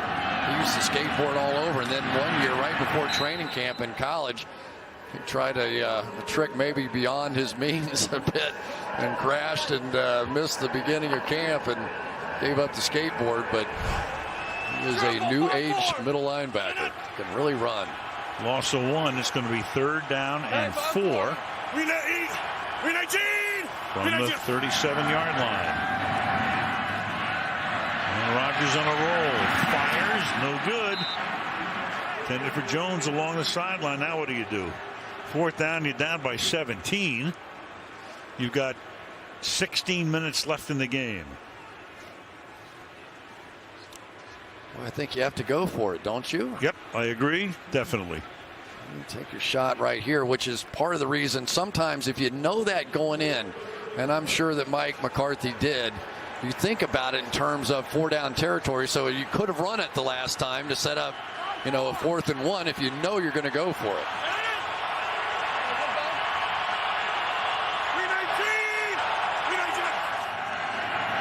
Three receivers bunched to the right. Caught over the middle, and that is Cobb. And he should have a first down, and does. He's tackled there by Rhodes. They needed 4, and they got exactly 4. Richard Rodgers is going to come from the other side, and here's Cobb going to come on the crossing route. No real pick there by Richard Rodgers, but just enough to force Xavier Rhodes to go around him and give Randall Cobb enough room for the first. Final minute of the quarter. Box 5-4, box 5-4. 319. Pointed out Kendricks. 5-4. Nobody blocked him. Yeah. Game Starks to the 30-yard line. It's a gain of 3 yards. And I tell you, this defensive line, they know how to do their job. When you have a speed inside linebacker, you want to keep those blockers off of them. And those guys up front have done a great job tonight occupying those guards inside and allowing Kendricks to run. This is the 11th play of the drive. And it's from Starks, who gets to the 26-yard line, and that's going to take us to the fourth quarter. 3rd and 3 when we come back. After 3, 20-3, Minnesota. Sunday Night Football back after this.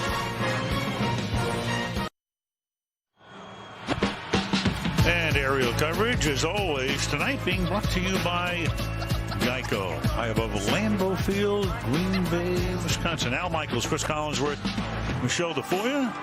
Final quarter of the regular season. 78,000, of course. Minneapolis and the state of Minnesota are not that far away, so a lot of Viking fans always in attendance. Of course, nobody travels really like the Packers or the Pittsburgh Steelers, I guess, when they go on the road. Fans everywhere. Another one of those 3rd down and 3. Again, you could run it here. I think Randall Cobb in the backfield now. He is. That's Kuhn who then flanks out. Cobb goes into the slot. Through 5 receivers. All going out into the pattern, and Rodgers is going to pick up a first down on the ground with his legs to the 13-yard line, slipping away up the middle. Again, they're coming up here on that mud blitz look, and then when both linebackers dropped out, Rodgers rightly took off with the football, and sometimes his runs can jumpstart this offense as much as his arm can. Sets up at the 15.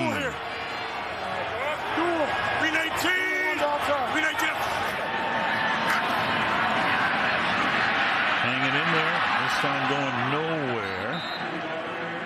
To the 16-yard line he goes, a little slow in getting up, being a 1. Here we are one more time, just a one-on-one press coverage. Xavier Rhodes, I don't know how comfortable he is with that, but his coach said, come on, let's go. Let's be aggressive in this game. Coverage across the board.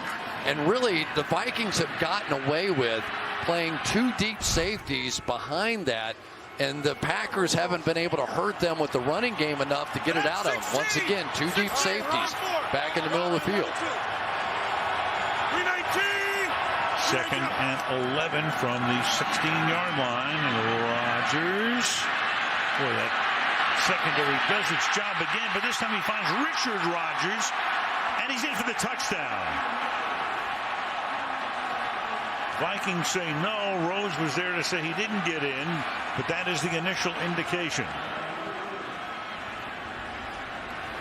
It was sort of an ad-lib play because it was held for so long. Going to come up and cross over. Harrison Smith had him and then hesitated, I think, because maybe he thought Aaron Rodgers was going to run the ball again.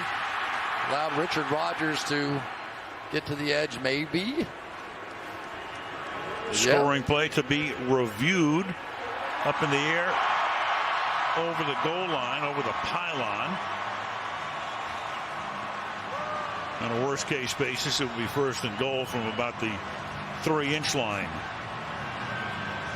Perfect protection that time. That's really what made that play.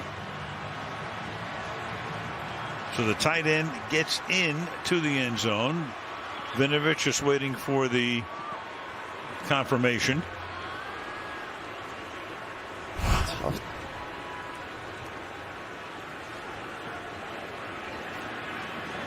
As is McCarthy, as is the crowd. It is not confirmed. So touchdown. Now Crosby to try to make it 20-10. A minute and a half into the fourth quarter.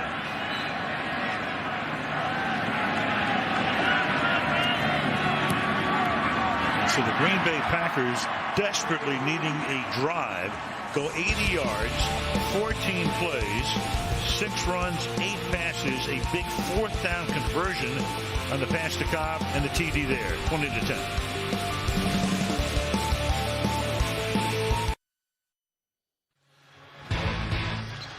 Sunday Night Football being brought to you by the Kia Sorrento, built for football families, by Ride Along 2. Training day is over January the 15th, and by Verizon. Better matters. And congrats to head coach Steve Jones, Kimberly High School, recognized as the Wisconsin Football Coaches Association Green Bay Packer Coach of the Year, leading the Kimberly Papermakers to an undefeated season. Way to go, guys. Still 26 degrees in Green Bay. For Darrell Patterson, hopeful of a kickoff return, but not here. So Peterson winning the rushing title for the third time. You take a look at players to win it after turning 30. Marion Motley, who wore number 76. In those days, the running back could wear that number. Curtis Martin did it with the Jets. Players to lead the league in carries after turning 30. Clark Hinkle with the Packers. Cookie Gilchrist with the Broncos. John Riggins did it with Washington. And Curtis Martin with the 04 Jets. Meanwhile, Peterson, as we told you, lower back issue, and he is back in the locker room. So now McKinnon is the running back, and he goes in behind line, and there goes McKinnon for a first down before Clinton Dix stops him. And moves the sticks. First down. Here was Peterson getting up after his last carry. See the little issue there as he tries to stretch it out. Yeah, you know, it's not, I don't want to say not having the rushing champions not a big deal. It certainly is. But this Jerick McKinnon can play. You know, and you see this out of Peterson all the time, fighting for every last inch, and I wonder if he just tweaked that a little bit. But don't be afraid of Jerick McKinnon. He was huge the last couple of games. And here he goes again. He had a 10-yard run and now another 5-yard run out to the 35-yard line. Put it in perspective, Al. 213 yards the first 13 games for Jerick McKinnon. 183 total yards from scrimmage in the last two, including a career-long 68-yard touchdown run in that win against the Giants. So he's a former quarterback who has learned to play running back, who has learned to be a route runner. They said he wasn't a very good route runner in the beginning, but he is now a multiple threat coming out of that backfield. Third-round pick last year, played at Georgia Southern. Bleeding the clock here are the Vikings on a 2nd down and 5. And McKinnon again. This time he bulls his way up to the 37. Flag comes in, as you see, at the end of the play. Illegal use of hands. Hands to the face. Defense number 90. 5-yard penalty from the end of the run. Automatic first down. And that's B.J. Raji. Boy, every time a flag's been thrown tonight, doesn't it feel like it's been against the Packers? Here's Raji, and you're going to see it. There's no question about it. He's going to stick his hand right underneath the face mask of Brandon Fusco here at the tail end of this play. There it is. Maintained it, kept it right there. Two officials now behind the quarterback, and pretty clear view of that one. Raji coming off the concussion a week ago. Yeah, it feels that way in terms of the penalties, but you look at the numbers. Green Bay penalized 7 times for 54. Minnesota 5 penalties for 37. From the 42, there goes McKinnon. Can he get out of the backfield just for the moment? He can. And then he is taken down by Ryan. Pinnell was there first. Loss of a couple. 2nd down and 12. Yeah, and the Packers have really made some changes at that linebacker position. Nate Palmer was the 3rd leading tackler, but now it's Jake Ryan, who had some issues trying to cover backs out of the backfield a week ago against Arizona. But in the game tonight, I think Dom Capers has made the switch. Clay Matthews now has been much more active in the man coverage on those backs. And they started the season, Sam Barrington got hurt. He would have been a starter. IR all year. 2nd down and 12 now. Again, bleeding that play clock. And then a sidearm toss. And that's caught. Nick Perry makes the tackle on Rhett Ellison. And that's -2. So 3rd down and long, and Ellison is the guy who needs some attention.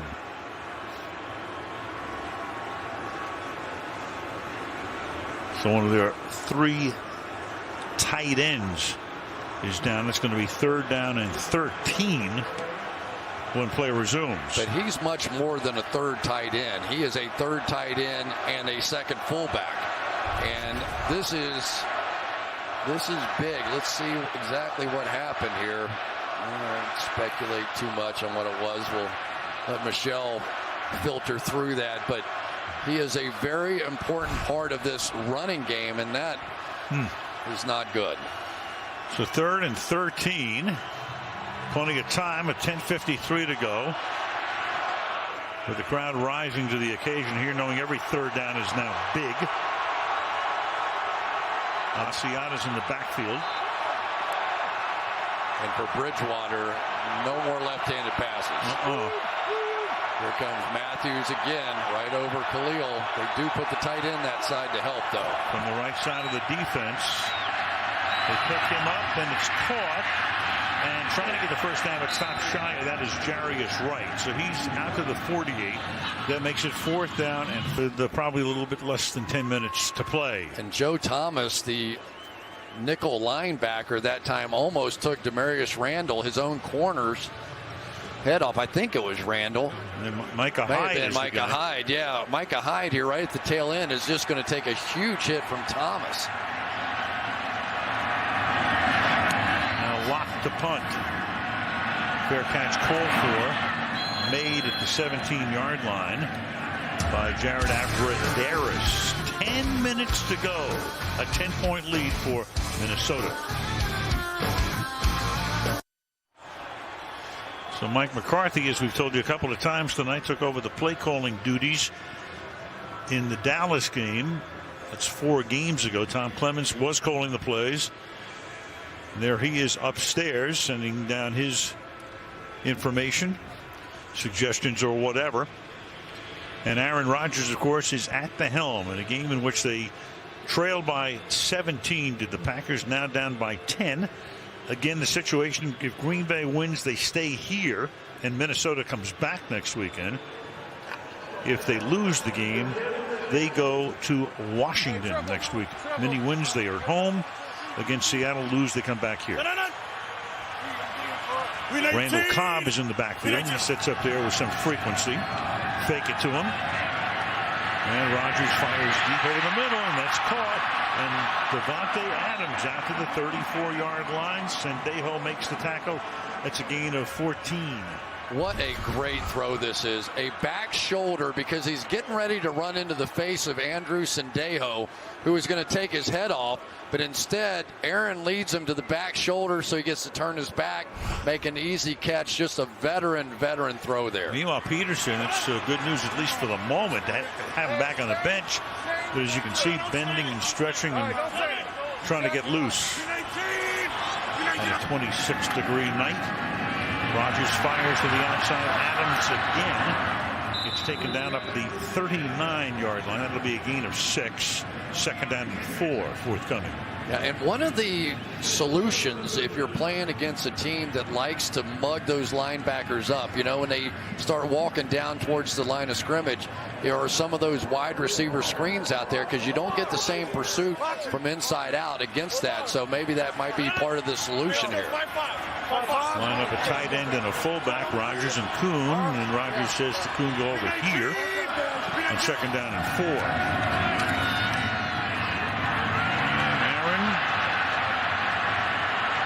Moving out, firing, finding the open guy, and that's Jones. So they give him enough time, and James Jones is going to find some room along the sideline. Got position on Rhodes and makes the catch for a gain of 25. Well, if you get 25 seconds to throw, that's what happens. But watch this, because down the field, James Jones is looking at Aaron Rodgers, and Xavier Rhodes isn't.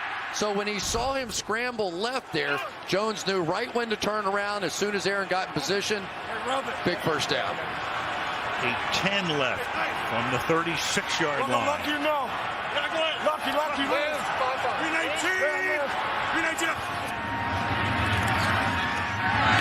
In the pocket. Caught. Cobb over the middle. And that's enough for a first down at the 25-yard line.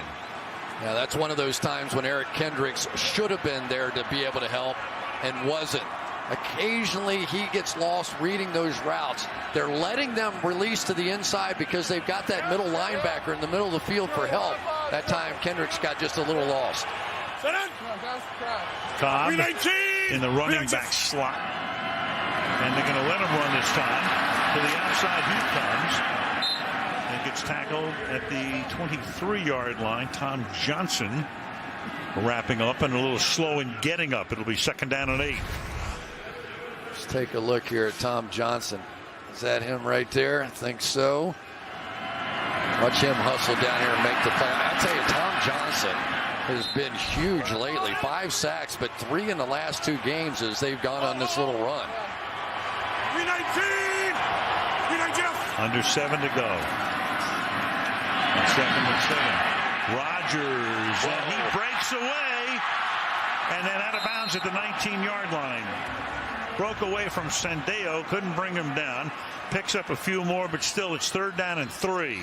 And that's a nice combination because they're getting Richard Rodgers to help over there in pass protection with Josh sitting on that side. Give him a little shove and then sneak him out in the flat. He breaks a tackle and takes off. 6.5 to go.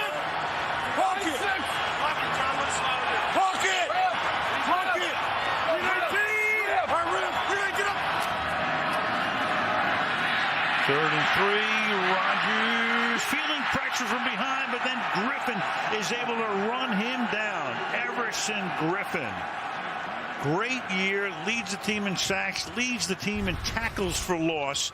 4th and 10, and in comes the field goal group to try to make it a 1-possession game. Watch this effort. I'm telling you, at this point in the ball game, it's so hard for these big guys to keep going with that kind of effort. It really wasn't a bad job by Sitton that time. It was just a Herculean effort by Everson Griffin. That was tremendous. He's up to 10.5 sacks on the year now. 43-yard field goal attempt by Crosby to try to make it a 7-point game, which he does. So 10 unanswered points by the Packers to get right back in it. 5.5 to go in regulation. 20-13 Vikings.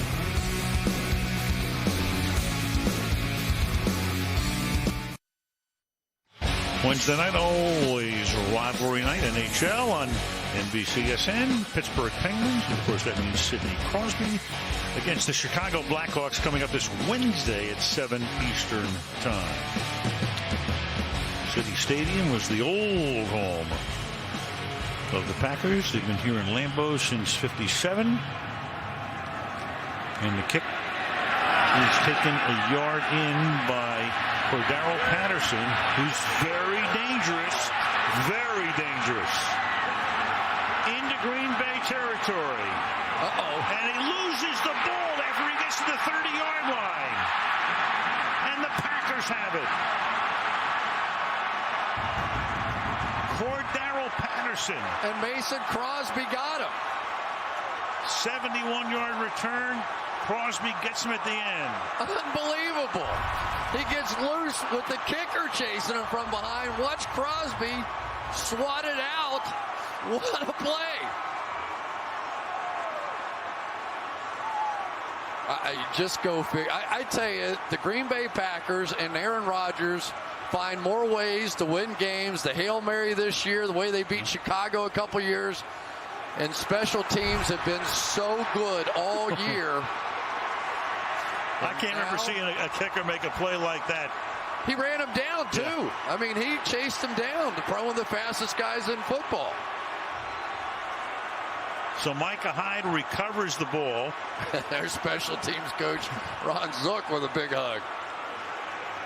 The irony is, special teams is what cost Green Bay, in all likelihood, a trip to the Super Bowl last year in the loss at Seattle.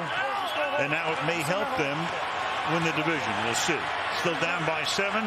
The ball is at the 23-yard line. And Rodgers will throw. Cobb makes the catch. Picks up about 17. Run down by Munnerlyn. Out to the 40. Ticking to 5 minutes to go.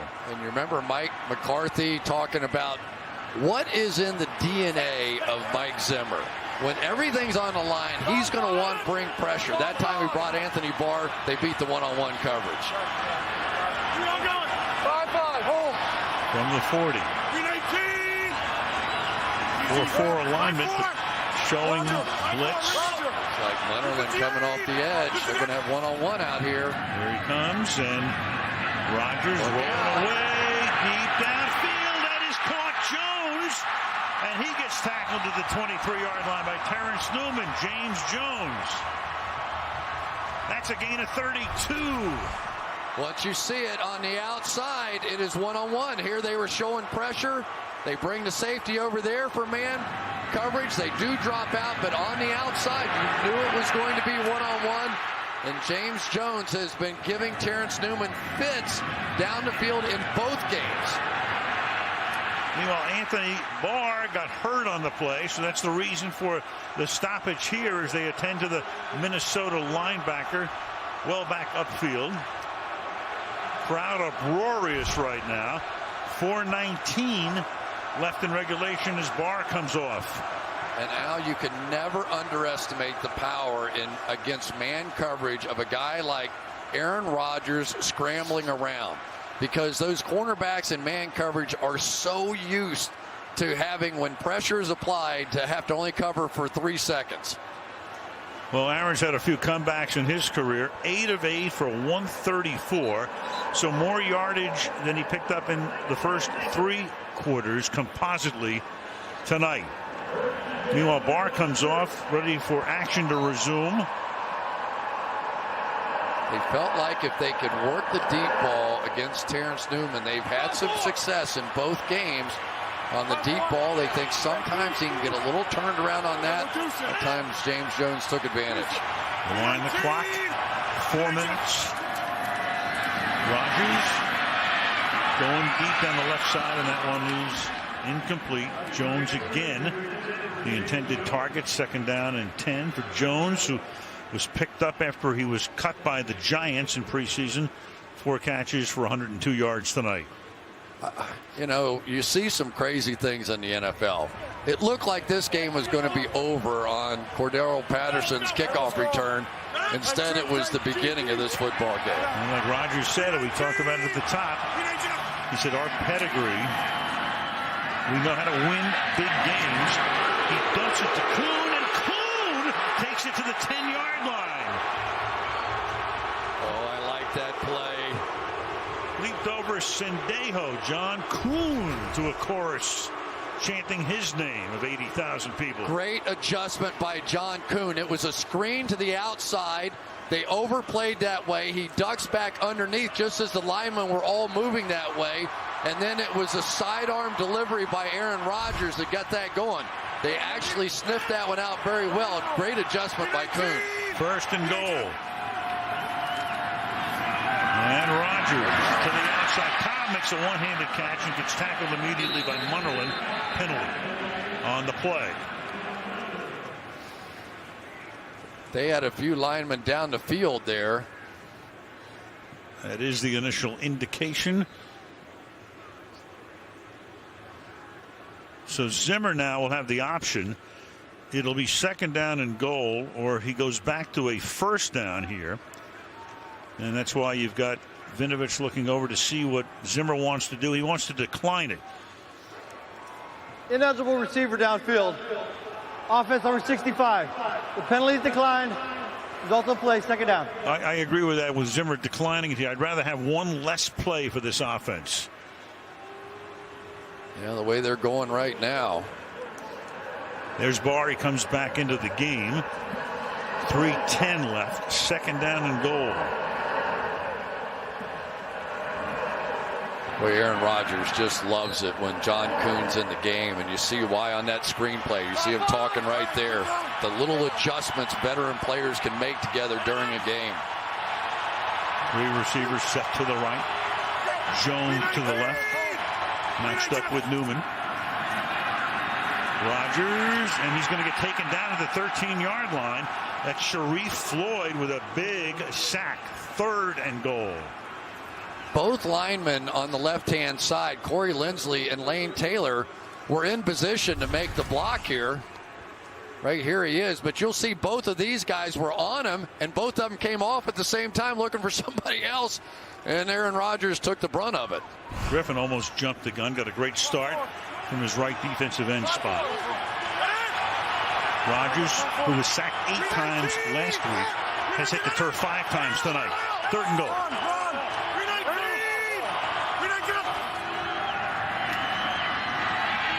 Four-man rush, and Rodgers escapes the sack, buying all kinds of time, and has to throw it away at everybody in the area. So it comes down to a 4th and goal here.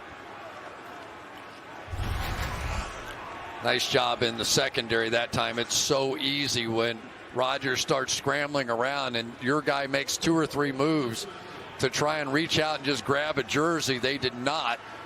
And there was just nobody open. Kendricks got there to put the late pressure. So 4th down, even if they don't make it, you still have 2 timeouts and the 2-minute warning. So it doesn't write a finish to the game for Green Bay. 4th down and goal. Play clock at 1. And now, because of that, because of how late they got to the line, now they have to use a timeout, and that is huge. 30-second timeout. That is the last thing you want to do in this situation. But you see it sometimes, don't you, Al, when it's an unusual situation and the coaches are thinking about what's the right thing to do, and it costs them, and that really cost them big there. The play clock stops for nobody. So now they're down to 1 timeout, and the 2-minute warning makes a significant difference if they don't make it here. You know, the one guy in this situation, you don't have that big receiver, but Richard Rodgers has big, strong hands. We saw him on the Hail Mary in Detroit. And the other guy that you don't know that much about is Devontae Adams. He has a 42-inch vertical jump. So if you can get him down in the end zone, one of those 2 guys, you could maybe play a little above the rim football and see if you can just go up and get one. Ready now for 4th and goal. You saw Peterson on the sideline as if saying, you know, can you play? Can you not play? What do you do with him at this particular point? First things first. 4th and goal. Rodgers in the slot to the right and Devontae Adams out wide. Vikings back off. 4 rush. 7 cover. Rodgers, and it's intercepted in the end zone by Xavier Rhodes. James Jones, the intended receiver, and so Minnesota will get the ball at the 20-yard line. Green Bay can stop the clock 1 time plus the 2-minute warning. 2:09 left. Vikings by 7.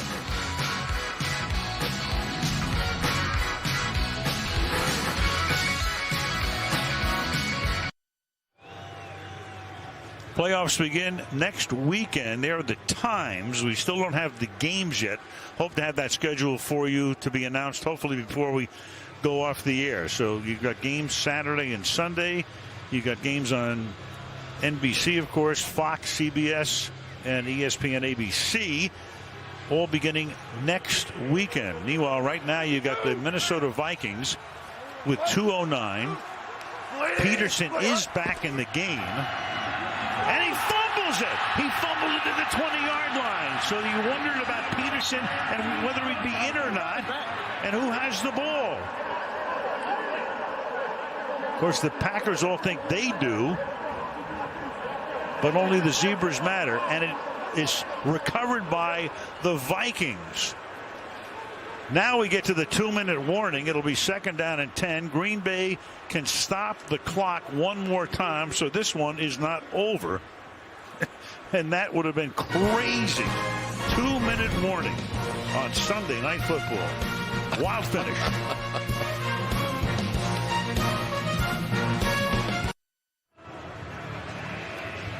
Volkswagen post-game report. Michelle, of course, on the field with the stars of the game.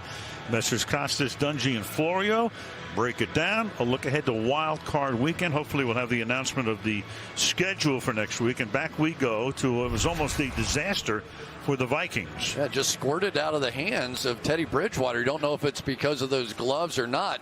And then Adrian Peterson just outfought Jake Ryan for the football. Peterson like, come on, dude, give me the ball. So it's 2nd down and 10. Green Bay can stop the clock once. Peterson. And he will fight his way up to the 25-yard line. It's going to be 3rd down and 6, and we're going to go back to the pick in the end zone. Yeah, Aaron Rodgers really had a chance on this ball that he threw the interception on. You'll see it all out here. He's going to scramble around and make it throw all the way across his body, but there was so much room to work on the outside for James Jones, and for some reason Aaron Rodgers threw it back inside. You'll see that there was a good, healthy 7-8 yards on the outside here. If he leads it out there, that's going to be a touchdown. Rodgers had got 191. Oh, Patterson's happy. He got off the hook for the moment. That's 191 passes before a pick against Minnesota for Rodgers. Just hopeful to get a shot to go back on the field. Green Bay took its final timeout. A first down here will end the game. If not, and they punt, Green Bay's going to get the ball with probably about a minute left and no timeouts. 3rd and 5. Peterson. And they're going to get the ball back because Clinton Dix makes the tackle, so they'll run the clock down as far as they can. Punt. And then Green Bay will have one last shot. Boy, oh boy, oh boy, could the Green Bay Packers streak of division wins come down to yet another Hail Mary. We have seen Aaron Rodgers. Remember the Chicago game a couple years ago, that brilliant play to Randall Cobb, I think it was, and then Richard Rodgers, the Hail Mary this year against Detroit. Crazy stuff. Well, Zimmer's going to suck every second out of that play clock all the way to the end, take a timeout. First charge timeout. And then send in the punting group. So 68 seconds. Against the Lions, you go back to that crazy Thursday night game about a month ago when Green Bay overcame a huge deficit. And you recall how that one ended with Rodgers making the catch in the end zone. 68 yards in the air. Only a handful of guys could have even made that throw. And then Richard Rodgers went up to make it. And that is really the biggest reason why we're here tonight, with a chance for this one to be for the division championship. And the Viking, everybody in this division wants to see somebody knock off the Green Bay Packers. They have been on top for so long. And I would imagine you probably have people even in Detroit and Chicago cheering for the Minnesota Vikings to finally knock them off the perch. Well, 68 seconds, 4th down. And the punt by Locke. Fielded at the 37 by Micah Hyde. And he goes out of bounds at about the 42-yard line with 58 seconds. Again, if Minnesota wins, Seattle goes to Minnesota next weekend. Green Bay goes to Washington. If somehow the Packers can pull this one out, they stay home and Minnesota comes back for a rematch. And Seattle goes to the nation's capital.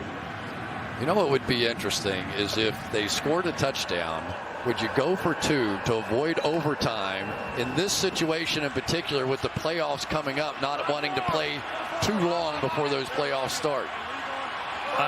Green Bay would win the division with the tie, but of course that would be a tie at the end of overtime. From the 42-yard line. Rodgers. Gets hit as he throws. Pressure put on up the middle. Incomplete. 2nd down. Tom Johnson disrupted it. I tell you, Tom Johnson has really been something here. It's a guy that was kind of, he's been everywhere. Canadian League, Arena League, Europe League, and he just keeps making plays inside for him. Very guy that little nondescript, but he's always running into quarterbacks. Vikings missing one of their top D linemen tonight. Linval Joseph out again. 2nd down and 10 now. 4-man rush. Rodgers fires over the middle. That's incomplete. Intended for Cobb. 50 seconds now, and 3rd and 10. Much better job that time by Kendricks running underneath that middle read. That has probably been the difference in this game, Al, is the ability of these inside linebackers to take away those easy inside throws that Aaron Rodgers loves. You'll see Kendricks dropping right back underneath it. He sees the adjustment by Cobb, runs underneath it, forces Rodgers to throw it wide, and misses it. Well, you saw the numbers. He's really taken a beating. Last 2 games, sacked 13 times, 5 tonight. 3rd down and 10. Rodgers flushed out, keeping his eyes downfield, throws, and not even close. That one is knocked down by Munnerlyn So it's down to this one play, 4th down.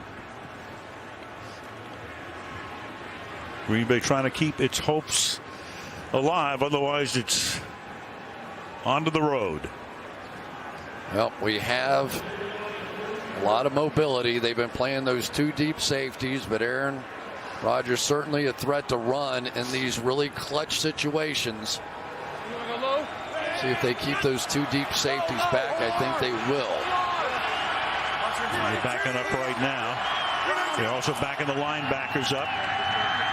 And Rodgers on 4th down. He's going to keep it alive on a pass to Richard Rodgers. Clock keeps on running. They have to scramble to the line. Line of scrimmage is the 46. Does he spike it here? No. Backs up, throws to the outside. Caught, getting out of bounds now is Devontae Adams. 24 seconds. Ball at the 39-yard line. Don't give up anything cheap here. You know, and these are always interesting strategy situations for me. You get about 3 shots here at plays. Do you want to continue to kind of march it down and have one throw at the end, or do you want to take all these shots into the end zone in some way, shape, or form? Sooner or later, you're going to have to. It's 2nd down and 3 from the 39-yard line. And Rodgers, little pressure, scrambles away, takes a shot deep downfield and out of the end zone. And that took 9 seconds off the clock. You're down to 15. Now they really sort of had the screen to the wide receiver screen set up, and I'm not sure if they didn't just ad-lib this one a little bit on the fly. Jones runs down the field. It looked to be one of those quick screens that was going to be thrown out, and they had some space to run. But I think Aaron made up his mind he was going to take one of those shots down the field. And Sendeo, the safety, stayed with him. So 15 seconds and 3rd down. And now Rodgers to Rodgers, out of bounds. And that's going to take us, unless Aaron can spike it here. Spike it. That's going to do it. It's also 4th down. So can Rodgers spike it in time? He's going to get one more play. One more miracle attempt to the end zone. Can they do this again? No. Oh, mackerel. Wow, what a game. Whew. It took every second, but they finally knocked the champs off in this division. Mike Zimmer. Took him a long time to get a head coaching job. Gets the Gatorade back. Division champs. They have another game at their temporary home in Minneapolis before they go to the Dome next year. And the Seahawks know they go to the Twin Cities, and the Packers know they go to Washington.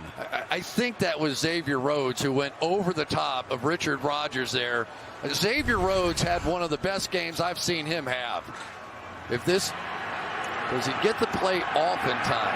Boy, right there, and he had Richard Rodgers down the field after he scrambled. See if this is Xavier Rhodes that goes over the top and bats that thing down, number 29.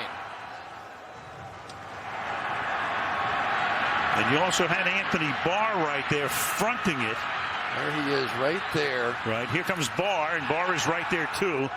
That is the exact same thing that happened. Rodgers sort of backed his way in, and just as it was coming into Richard Rodgers' hands, Xavier Rhodes knocked it away and saved the day. Xavier Rhodes had a great game. Yes, he did. They put him in a vice. Mike Zimmer takes his team home to take on the Seahawks next week. 20-13, the Vikings win it. The regular season is history.